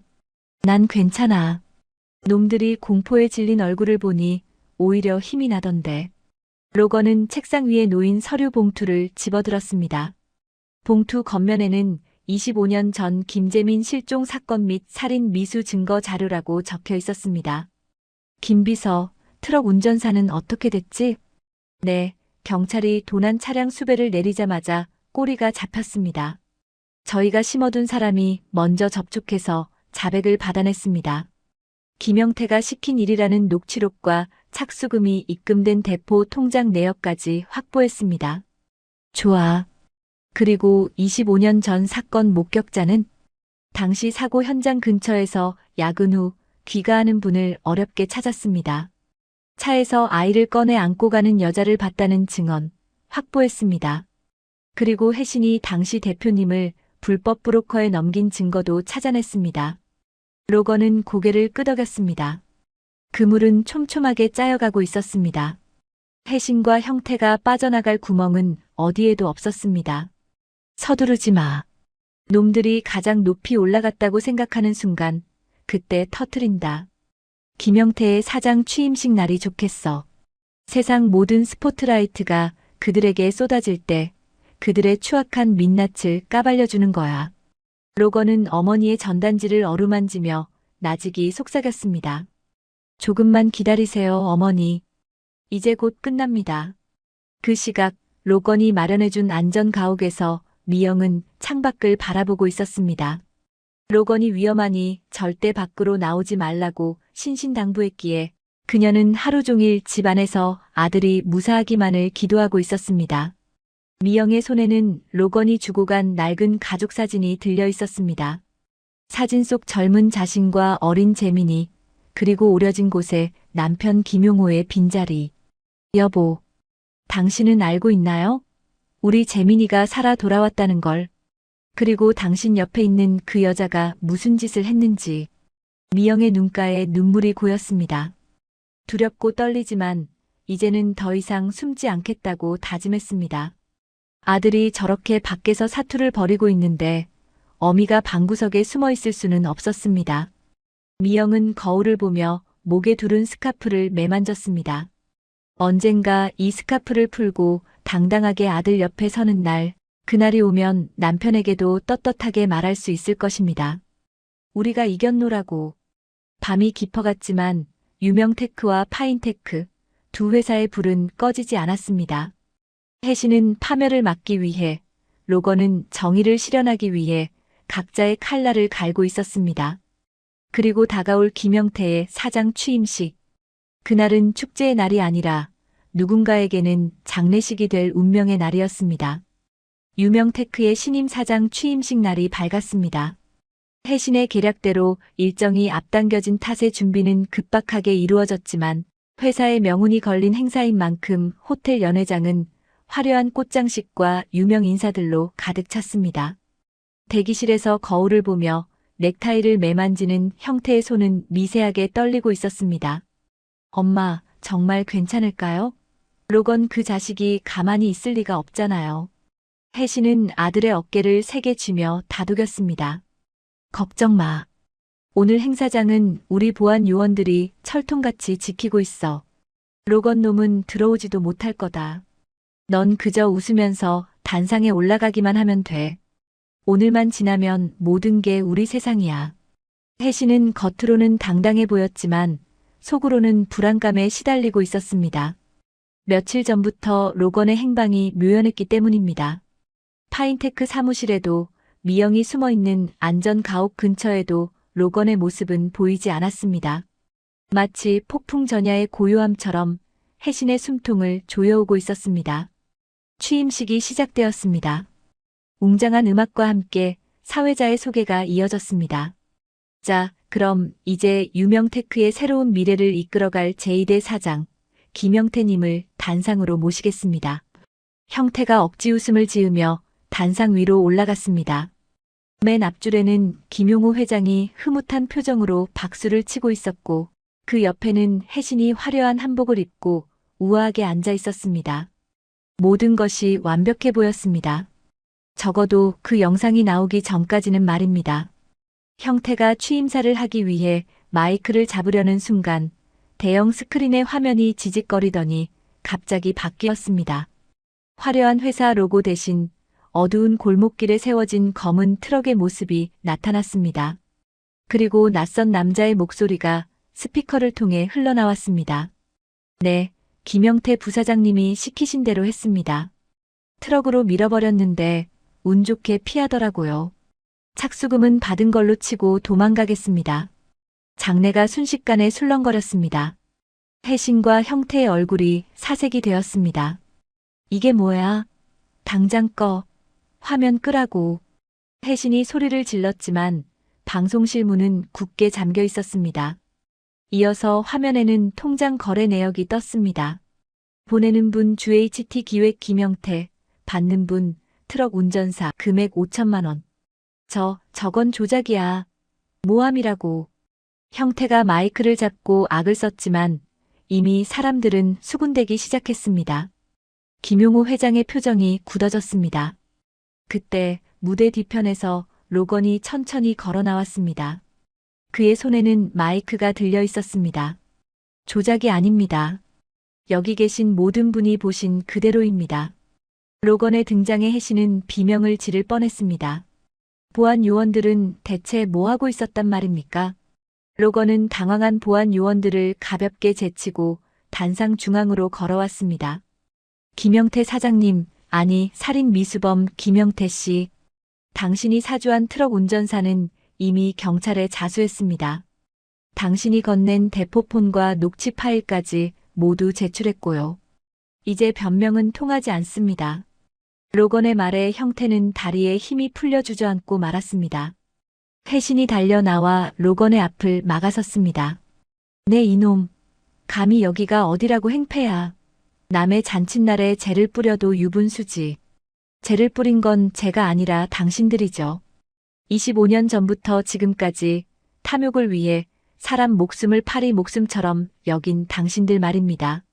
로건은 김용우 회장을 바라보았습니다. 회장님, 그리고 이 자리에 계신 여러분. 제가 오늘 밝혀드릴 진실은 이것뿐만이 아닙니다. 25년 전 유명테크의 안주인이었던 한미영 씨와 그 아들 김재민 군이 실종된 사건 기억하십니까? 김용호 회장의 눈이 크게 떠졌습니다. 가슴 깊이 묻어두었던 아내와 아들의 이름이 나오자 그의 손이 떨리기 시작했습니다. 그 사건은 단순한 사고가 아니었습니다. 바로 저 여자 윤혜신이 꾸민 짓이었습니다. 닥쳐. 그 입 다물지 못해. 혜신이 로건의 뺨을 때리려 손을 들었지만 로건은 가볍게 그 손목을 낚아챘습니다. 당신이 그때 사고 현장에서 아이를 빼돌려 미국으로 입양 보낸 증거, 여기 다 있습니다. 로건은 품에서 또 다른 USB를 꺼내 스크린에 연결했습니다. 이번에는 낡은 녹음기에서 흘러나오는 목소리였습니다. 사모님 시키신 대로 아이는 브로커에게 넘겼습니다. 미국 미네소타로 간다더군요. 기억을 잃어서 자기가 누군지도 모른답니다. 그것은 당시 혜신의 심부름을 했던 남자의 목소리였습니다. 그리고 화면에는 어린 재민이의 입양 서류와 혜신이 브로커에게 송금한 내역이 떴습니다. 김용호 회장은 충격에 비틀거렸습니다. 이게 다 무슨 소리야? 혜신이 당신 정말. 혜신은 김용호의 바짓가랑이를 잡고 매달렸습니다. 아니에요, 여보. 모함이에요.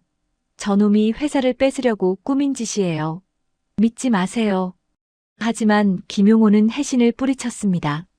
그의 눈에는 배신감과 분노가 이글거리고 있었습니다. 비켜.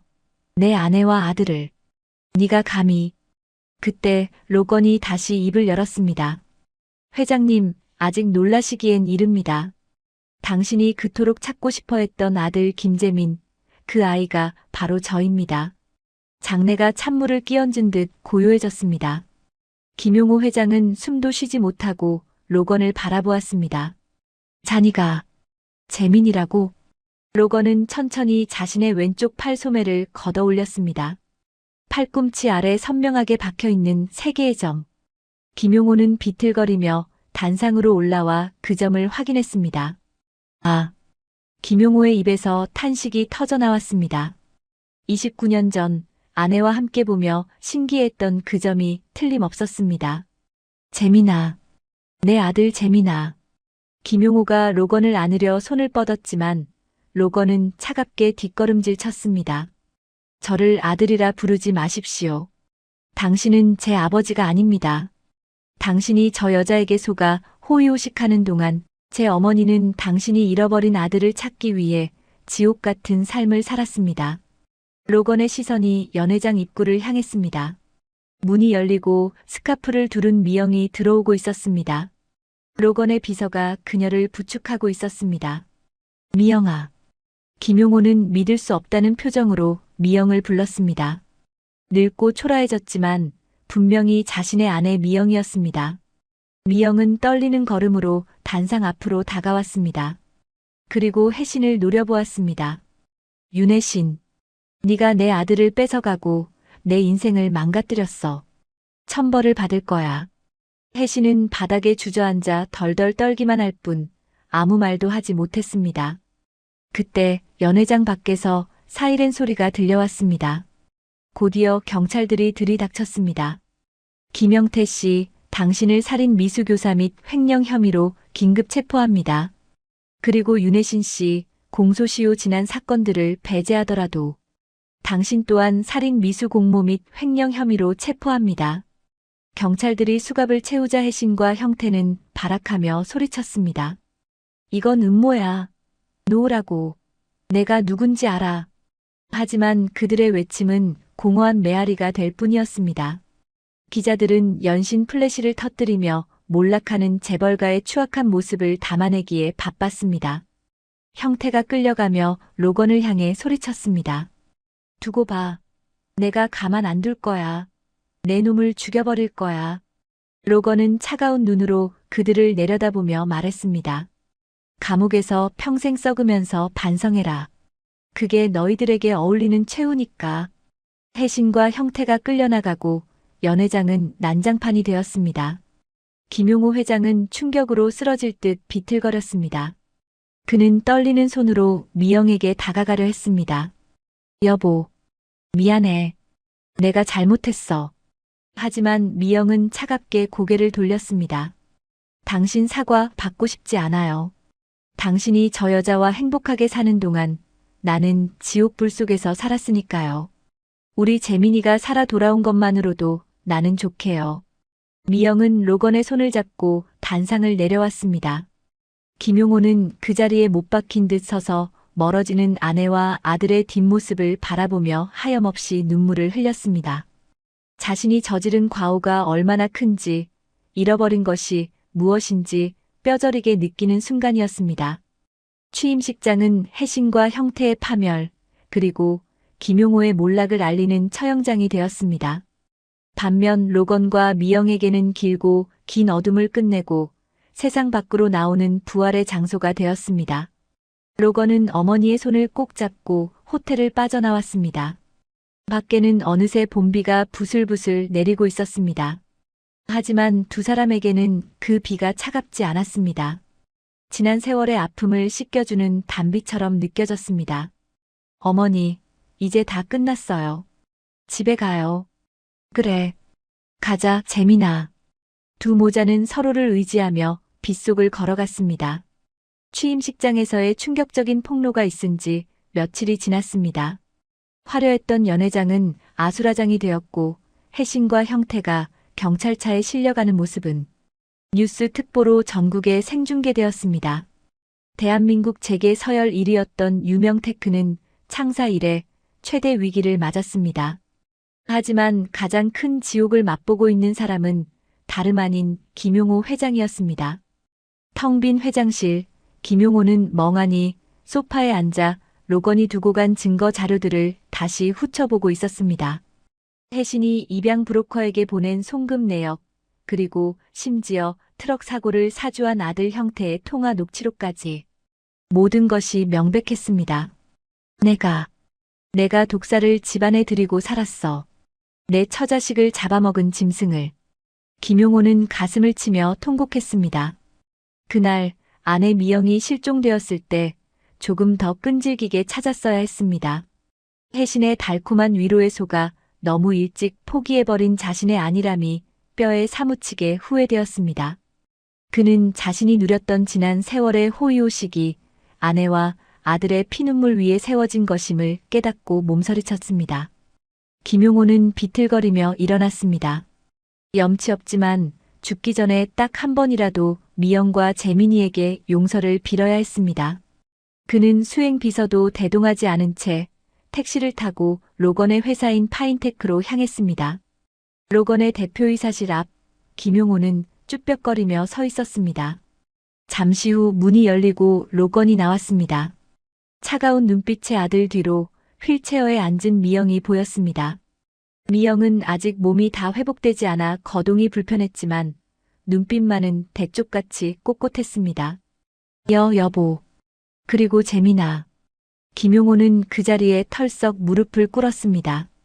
칠순을 바라보는 재벌 회장이 아들과 아내 앞에 무릎을 꿇고 눈물을 흘리는 모습은 처량하기 그지없었습니다. 내가 죽을 죄를 지었다. 내가 눈이 멀고 귀가 멀어서 너희를 알아보지 못했어. 혜신이가 그런 짓을 꾸민 줄 꿈에도 몰랐다. 미영아, 제발 용서해다오. 재민아, 이 애비가 잘못했다. 김용호는 바닥에 머리를 찌우며 오열했습니다.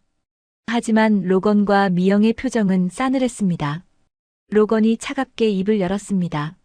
몰랐다는 게 면죄부가 될 수는 없습니다. 당신이 그 여자와 웃고 떠들며 파티를 즐길 때 어머니는 뼈가 부서져라 일하며 전단지를 돌렸습니다. 당신이 따뜻한 집에서 잠들 때 저는 낯선 땅에서 부모에게 버림받았다는 생각에 매일 밤 울었습니다. 재민아, 그래도 나는 내 아비다. 한 번만 기회를 다오. 내 남은 재산 다 너희에게 주고 속죄하며 삶아. 김용호가 로건의 바짓단을 잡으려 하자 미영이 휠체어를 밀고 앞으로 나와 소리쳤습니다. 그 더러운 손 치우세요. 이제 와서 아비 노릇? 당신은 그럴 자격 없어요. 내가 실종됐을 때 당신이 나를 찾은 건 고작 1년 남짓이었죠. 그러고는 혜신이가 들어와서 안주인 노릇할 때 당신 뭐 했습니까? 죽은 줄 안 아내와 자식 핑계대면서 슬퍼하는 척했지만 결국 당신도 그 여자랑 사는 게 편했던 거 아닙니까? 미영의 말은 비수처럼 김용호의 가슴을 후벼 팠습니다. 여보, 그건 변명하지 마세요. 당신의 그 안일함이, 그 무책임함이 혜신이 같은 괴물을 키운 겁니다. 당신은 피해자가 아니에요. 당신도 공범입니다. 우리 모자가 겪은 수십 년의 지옥, 당신은 죽었다 깨어나도 이해 못해요. 미영은 고개를 돌리며 로건에게 말했습니다. 가자, 재민아. 더 이상 볼 것도 없다. 네, 어머니. 로건은 김용호를 차갑게 내려다보며 마지막 말을 남겼습니다. 들으셨죠? 우리에게 아버지는 없습니다. 그리고 유명 테크 경영권, 주주들이 가만히 있지 않을 겁니다. 당신이 저지른 부도덕한 사생활과 경영 소홀에 대한 대가를 치르세요. 로건은 미영의 휠체어를 밀고 사무실로 들어가 버렸습니다. 굳게 닫힌 문 앞에서 김용호는 하염없이 눈물만 흘렸습니다. 되돌리기엔 너무 늦어버린 시간이었습니다. 다음 날 유명 테크 긴급 이사회가 소집되었습니다. 안건은 김용호 회장 해임안이었습니다. 주주들의 분노는 하늘을 찔렀습니다. 회장이란 사람이 본처를 버리고 첩을 들인 것도 모자라 그 첩이 살인 미수까지 저질렀는데 어떻게 회사를 믿고 맡깁니까? 회사 이미지가 바닥을 쳤습니다. 주가가 반토막이 났다고요. 당장 물러나세요. 이사들은 김용호에게 삿대질하며 고함을 쳤습니다. 평소 그에게 굽신거리던 임원들도 모두 등을 돌렸습니다. 김용호는 아무 말도 하지 못한 채 고개만 숙이고 있었습니다. 결국 해임안은 만장일치로 통과되었습니다. 그뿐만이 아니었습니다. 혜신이 저지른 각종 횡령과 불법 비자금 조성에 김용호의 결제 도장이 찍혀 있다는 사실이 드러나면서 그에게도 막대한 손해배상 청구 소송이 들어왔습니다. 집, 차, 주식, 부동산 등 김용호 명의로 된 모든 재산이 가압류되었습니다. 화려했던 저택에서 쫓겨나던 날, 김용호의 손에 들린 것은 낡은 가방 하나뿐이었습니다. 평생을 바쳐 일군 회사에서도 따뜻했던 가정에서도 쫓겨난 그는 갈 곳 없는 신세가 되었습니다. 한편 구치소에 수감된 혜신과 형태의 삶은 그야말로 지옥이었습니다. 혜신은 독방에 갇혀 매일 벽을 긁으며 발작을 일으켰습니다. 내가 유명 테크 사모님이야. 당장 나를 내보내. 이건 음모라고. 그녀는 아직도 현실을 받아들이지 못하고 허공에 대고 소리를 질렀습니다. 교도관들이 그녀를 진정시키려 했지만 소용없었습니다. 화려한 보석과 명품으로 치장했던 그녀의 손은 거칠어졌고 탐욕으로 번들거리던 눈빛은 광기로 가득 차 있었습니다. 아들 형태의 상황은 더 비참했습니다. 그는 같은 방을 쓰는 거친 수감자들에게 매일같이 괴롭힘을 당했습니다. 야, 재벌 2세. 안마 좀 해봐라. 살인 미수까지 했다며? 깡다구 한번 보자. 형태는 구석에 웅크리고 앉아 벌벌 떨었습니다. 어머니 치마폭에 쌓여 온실 속 화초처럼 자란 그에게 교도소는 견딜 수 없는 공포였습니다. 그는 혜신을 원망하며 울부짖었습니다. 엄마 때문에. 엄마가 시키는 대로 했다가 내 인생 다 망쳤어. 이게 뭐야, 이게. 서로를 탓하며 썩어가는 두 모자의 모습은 인과응보 그 자체였습니다. 계절이 바뀌어 찬 바람이 부는 초겨울이 되었습니다. 서울역 지하도 노숙자들이 모여있는 곳에 낯익은 노인이 한 명 앉아 있었습니다. 덥수룩한 수염에 묻은 점퍼를 입은 사람, 바로 김용호였습니다. 그는 무료 급식소에서 나눠준 식은 밥덩이를 허겁지겁 먹고 있었습니다. 한때 최고급 호텔 요리만 먹던 그가 이제는 남이 버린 음식조차 없어서 못 먹는 신세가 된 것입니다. 지나가는 사람들이 코를 막으며 그를 피해갔습니다. 김용호는 식사를 마치고 멍하니 역전 텔레비전을 올려다보았습니다. 뉴스에서는 파인테크와 유명테크가 합병하여 새로운 글로벌 기업으로 도약한다는 소식이 나오고 있었습니다. 그리고 화면에는 로건과 미영이 나란히 서서 테이프 커팅을 하는 모습이 비쳤습니다. 미영은 화상 흉터 치료를 받았는지 목에 두르던 스카프를 벗고 고운 한복 차림으로 환하게 웃고 있었습니다. 로건 역시 듬직한 모습으로 어머니를 부축하고 있었습니다. 두 사람의 모습은 너무나 행복해 보였습니다. 김용호는 그 화면에서 눈을 떼지 못했습니다. 저 자리가 원래 자신의 자리였습니다. 저 행복한 미소가 자신을 향했어야 했습니다. 하지만 자신의 어리석음과 욕심이 그 모든 것을 걷어차버린 것입니다. 미영아, 재민아. 김용호의 눈에서 굵은 눈물이 흘러내려 때 묻은 점퍼 위로 떨어졌습니다. 내가 바보였어. 진짜 보석을 버리고 돌멩이를 주워다가 귀하게 여겼구나. 벌을 받는 거야. 천벌을 받는 거야. 그는 차가운 시멘트 바닥에 몸을 웅크렸습니다. 뼈마디가 시려왔지만 그보다 더 시린 것은 텅 빈 마음이었습니다. 주변의 노숙자 동료가 소주 한 잔을 건네며 말을 걸었습니다. 어이 영감. 뭘 그렇게 청승맞게 울고 있어? 옛날 생각나서 그래.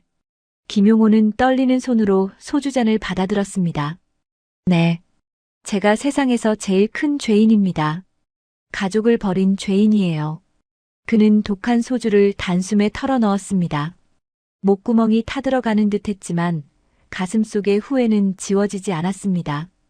밤이 깊어지자 눈발이 날리기 시작했습니다. 김용호는 신문지 한 장을 덮고 잠을 청했습니다. 꿈속에서라도 미영과 재민이를 만나 용서를 빌고 싶었지만 꿈에서조차 그들은 김용호에게 등을 돌리고 멀어져 갔습니다. 가진 것을 모두 잃고 명예도 잃고 가족도 잃은 남자. 김용호의 말년은 그가 뿌린 씨앗 그대로 비참하고 쓸쓸했습니다. 세상은 때로 늦게라도 답을 준다고 했습니다. 진실하게 산 이에게는 축복을, 기만하며 산 이에게는 파멸을.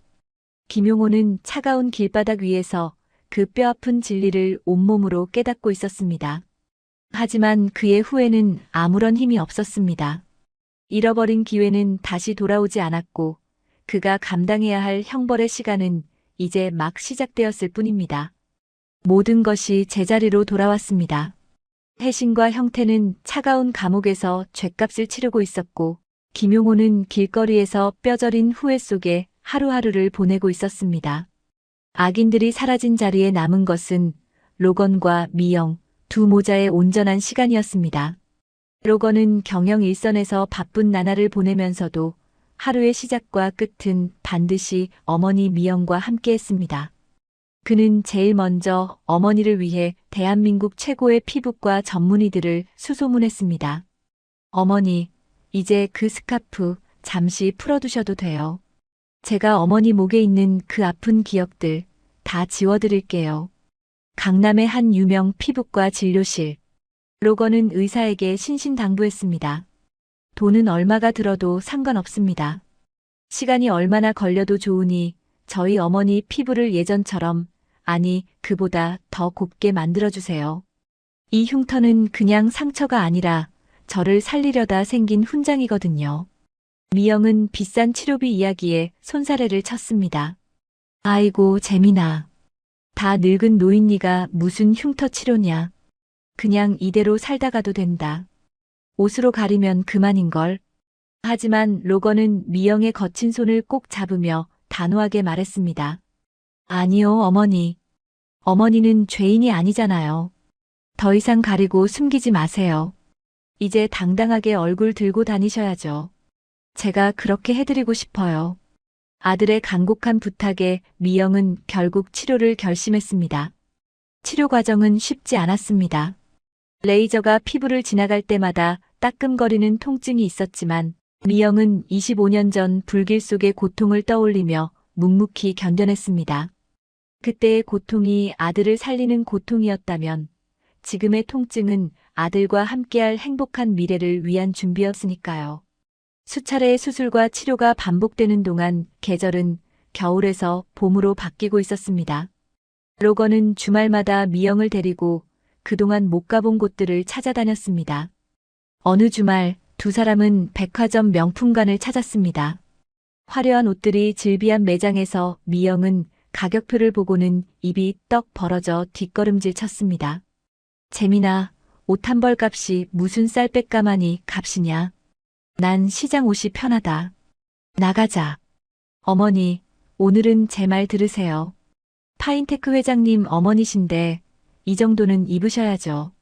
제가 그동안 못해드린 효도 돈으로라도 좀 때우게 해주세요. 로건은 너스레를 떨며 미영에게 화사한 파스텔 톤의 원피스와 코트를 입혀드렸습니다. 탈의실 거울 앞에 선 미영은 낯선 자신의 모습에 눈시울을 붉혔습니다. 낡은 작업복과 스카프에 가려져 있던 고운 자태가 거울 속에 있었습니다. 세상에, 이게 정말 나란 말이냐? 그럼요. 우리 어머니가 원래 이렇게 미인이셨잖아요. 아버지가 눈이 멀어서 그걸 몰랐던 거죠. 로건은 뒤에서 어머니의 어깨를 감싸며 환하게 웃었습니다. 미영도 거울 속 아들의 미소를 보며 따라 웃었습니다. 그 웃음은 오랜만에 되찾은 세상에서 가장 편안한 미소였습니다. 시간은 흘러벚꽃이 만개한 4월의 어느 날이었습니다. 로건은 미영에게 특별한 외출을 제안했습니다. 파인테크가 주최하는 자선 바자회 행사가 야외 정원에서 열리는 날이었습니다. 어머니, 오늘 행사에 저랑 같이 가주실 거죠? 제가 사람들한테 우리 어머니 자랑 좀 하고 싶어서요. 미영은 망설였습니다. 치료를 받아 흉터가 많이 옅어지긴 했지만 여전히 수많은 사람 앞에 나서는 것은 두려운 일이었습니다. 그녀는 습관처럼 서랍장 위에 놓인 두꺼운 스카프를 집어들었습니다. 그때 로건이 미영의 손을 부드럽게 잡았습니다. 어머니, 오늘은 그거 두고 가세요. 그래도 사람들이 흉 보면 어쩌니. 누가 흉을 봐요. 아들을 위해 목숨 걸었던 위대한 어머니의 증표인걸요. 그리고 이제 거의 안 보여요. 저를 믿으세요. 로건은 스카프 대신 준비해둔 진주 목걸이를 미영의 목에 걸어주었습니다. 영롱한 진주 빛깔이 옅어진 흉터 위를 은은하게 덮어주었습니다. 보세요. 훨씬 아름다우시죠? 미영은 거울을 보며 깊은 숨을 들이마셨습니다. 그래, 내 아들이 이렇게 든든하게 버티고 있는데 무엇이 두려우랴. 미영은 떨리는 손으로 스카프를 서랍 깊숙한 곳에 넣어두었습니다. 그것은 과거의 아픔과 작별하는 의식이었습니다. 행사장은 따스한 봄 햇살과 흩날리는 벚꽃잎으로 가득했습니다. 로건이 미영의 팔짱을 끼고 등장하자 사람들의 시선이 집중되었습니다. 수군거림은 없었습니다. 오히려 로건의 곁을 지키는 기품 있는 노부인을 향해 존경과 선망의 눈빛을 보냈습니다. 대표님, 이분이 어머님이십니까? 두 분이 정말 닮으셨네요. 어머님, 인상이 너무 좋으십니다. 이렇게 훌륭한 아드님을 두셔서 밥 안 드셔도 배부르시겠어요. 사람들의 칭찬에 미영의 얼굴에 홍조가 피어올랐습니다. 그녀는 처음으로 고개를 꼿꼿이 들고 사람들과 눈을 맞추며 미소를 지었습니다. 목을 가리던 스카프가 없으니 봄바람이 시원하게 목덜미를 스치고 지나갔습니다. 그 바람은 마치 이제 다 괜찮다, 고생했다라고 속삭이는 듯 했습니다. 행사가 무르익을 무렵 로건은 미영을 데리고 인파를 벗어나 한적한 정원 산책로를 걸었습니다. 머리 위로는 하얀 벚꽃 터널이 끝없이 이어져 있었습니다. 바람이 불 때마다 꽃비가 우수수 쏟아져 내렸습니다. 미영은 떨어진 꽃잎 하나를 손바닥에 올려놓으며 감회에 젖었습니다. 재민아, 꿈만 같구나. 내가 너랑 이렇게 꽃 구경을 하다니. 작년 이맘때만 해도 나는 찬물에 걸레를 빨면서 남의 집 쓰레기를 치우고 있었는데. 어머니, 그동안 고생하신 거 제가 다 갚아드릴게요. 앞으로 남은 시간은 매일매일이 봄날일 거예요. 제가 그렇게 만들 겁니다. 로건은 걷다가 멈춰서서 미영의 두 손을 꼭 잡았습니다. 그의 따뜻한 체온이 미영의 주름진 손등으로 전해졌습니다. 어머니, 저를 포기하지 않고 찾아주셔서 감사합니다. 어머니가 아니었다면 저는 평생 제가 버려진 줄 알고 불행하게 살았을 거예요. 어머니가 저를 구해주신 겁니다. 아니다, 재민아. 네가 살아있어 준 게 나를 구한 거야. 네가 없었다면 내 인생은 그냥 꺼진 촛불이었을 게다. 고맙다, 내 아들로 태어나줘서. 그리고 이렇게 훌륭하게 자라줘서. 두 사람은 서로를 바라보며 눈시울을 붉혔습니다. 하지만 이번에 흘리는 눈물은 슬픔의 눈물이 아니었습니다. 벅차오르는 감동과 행복의 눈물이었습니다. 미영은 로건의 얼굴을 어루만졌습니다. 왼쪽 눈썹 위에 작은 점, 그리고 팔에 있는 3개의 점. 이 모든 것이 기적 같았습니다. 재민아, 엄마는 너가 제일 중요해. 너의 행복이 가장 중요해. 그래서 말인데, 언젠가 너의 마음이 괜찮아질 쯤 아버지 찾아볼까? 미영이 조심스레 꺼내는 말에서 로건은 엄마의 깊은 뜻을 헤아릴 수 있었습니다. 오랫동안 부모의 사랑을 받지 못한 아이에게 엄마는 반쪽짜리 사랑이 미안한 것이었습니다. 어렵게 찾은 귀한 내 자식을 위해서라면 기꺼이 자신의 남편을 용서할 재량이었습니다. 미영은 더 이상 과거를 원망하지 않기로 했습니다. 김용호에 대한 미움도 혜신에 대한 분노도 이제는 봄바람에 실려보내기로 했습니다. 복수는 끝났고 그녀에게는 사랑할 시간만 남아 있었으니까요. 네, 어머니. 그렇게 해요, 우리. 미영의 뜻에 화답하듯 로건은 활짝 웃으며 대답했습니다. 재민아, 우리 사진 한 장 찍을까? 오랫동안 못 찍었던 가족 사진, 지금 다시 찍자꾸나. 좋죠. 이리 오세요. 로건은 휴대폰을 꺼내 어머니와 얼굴을 맞대었습니다.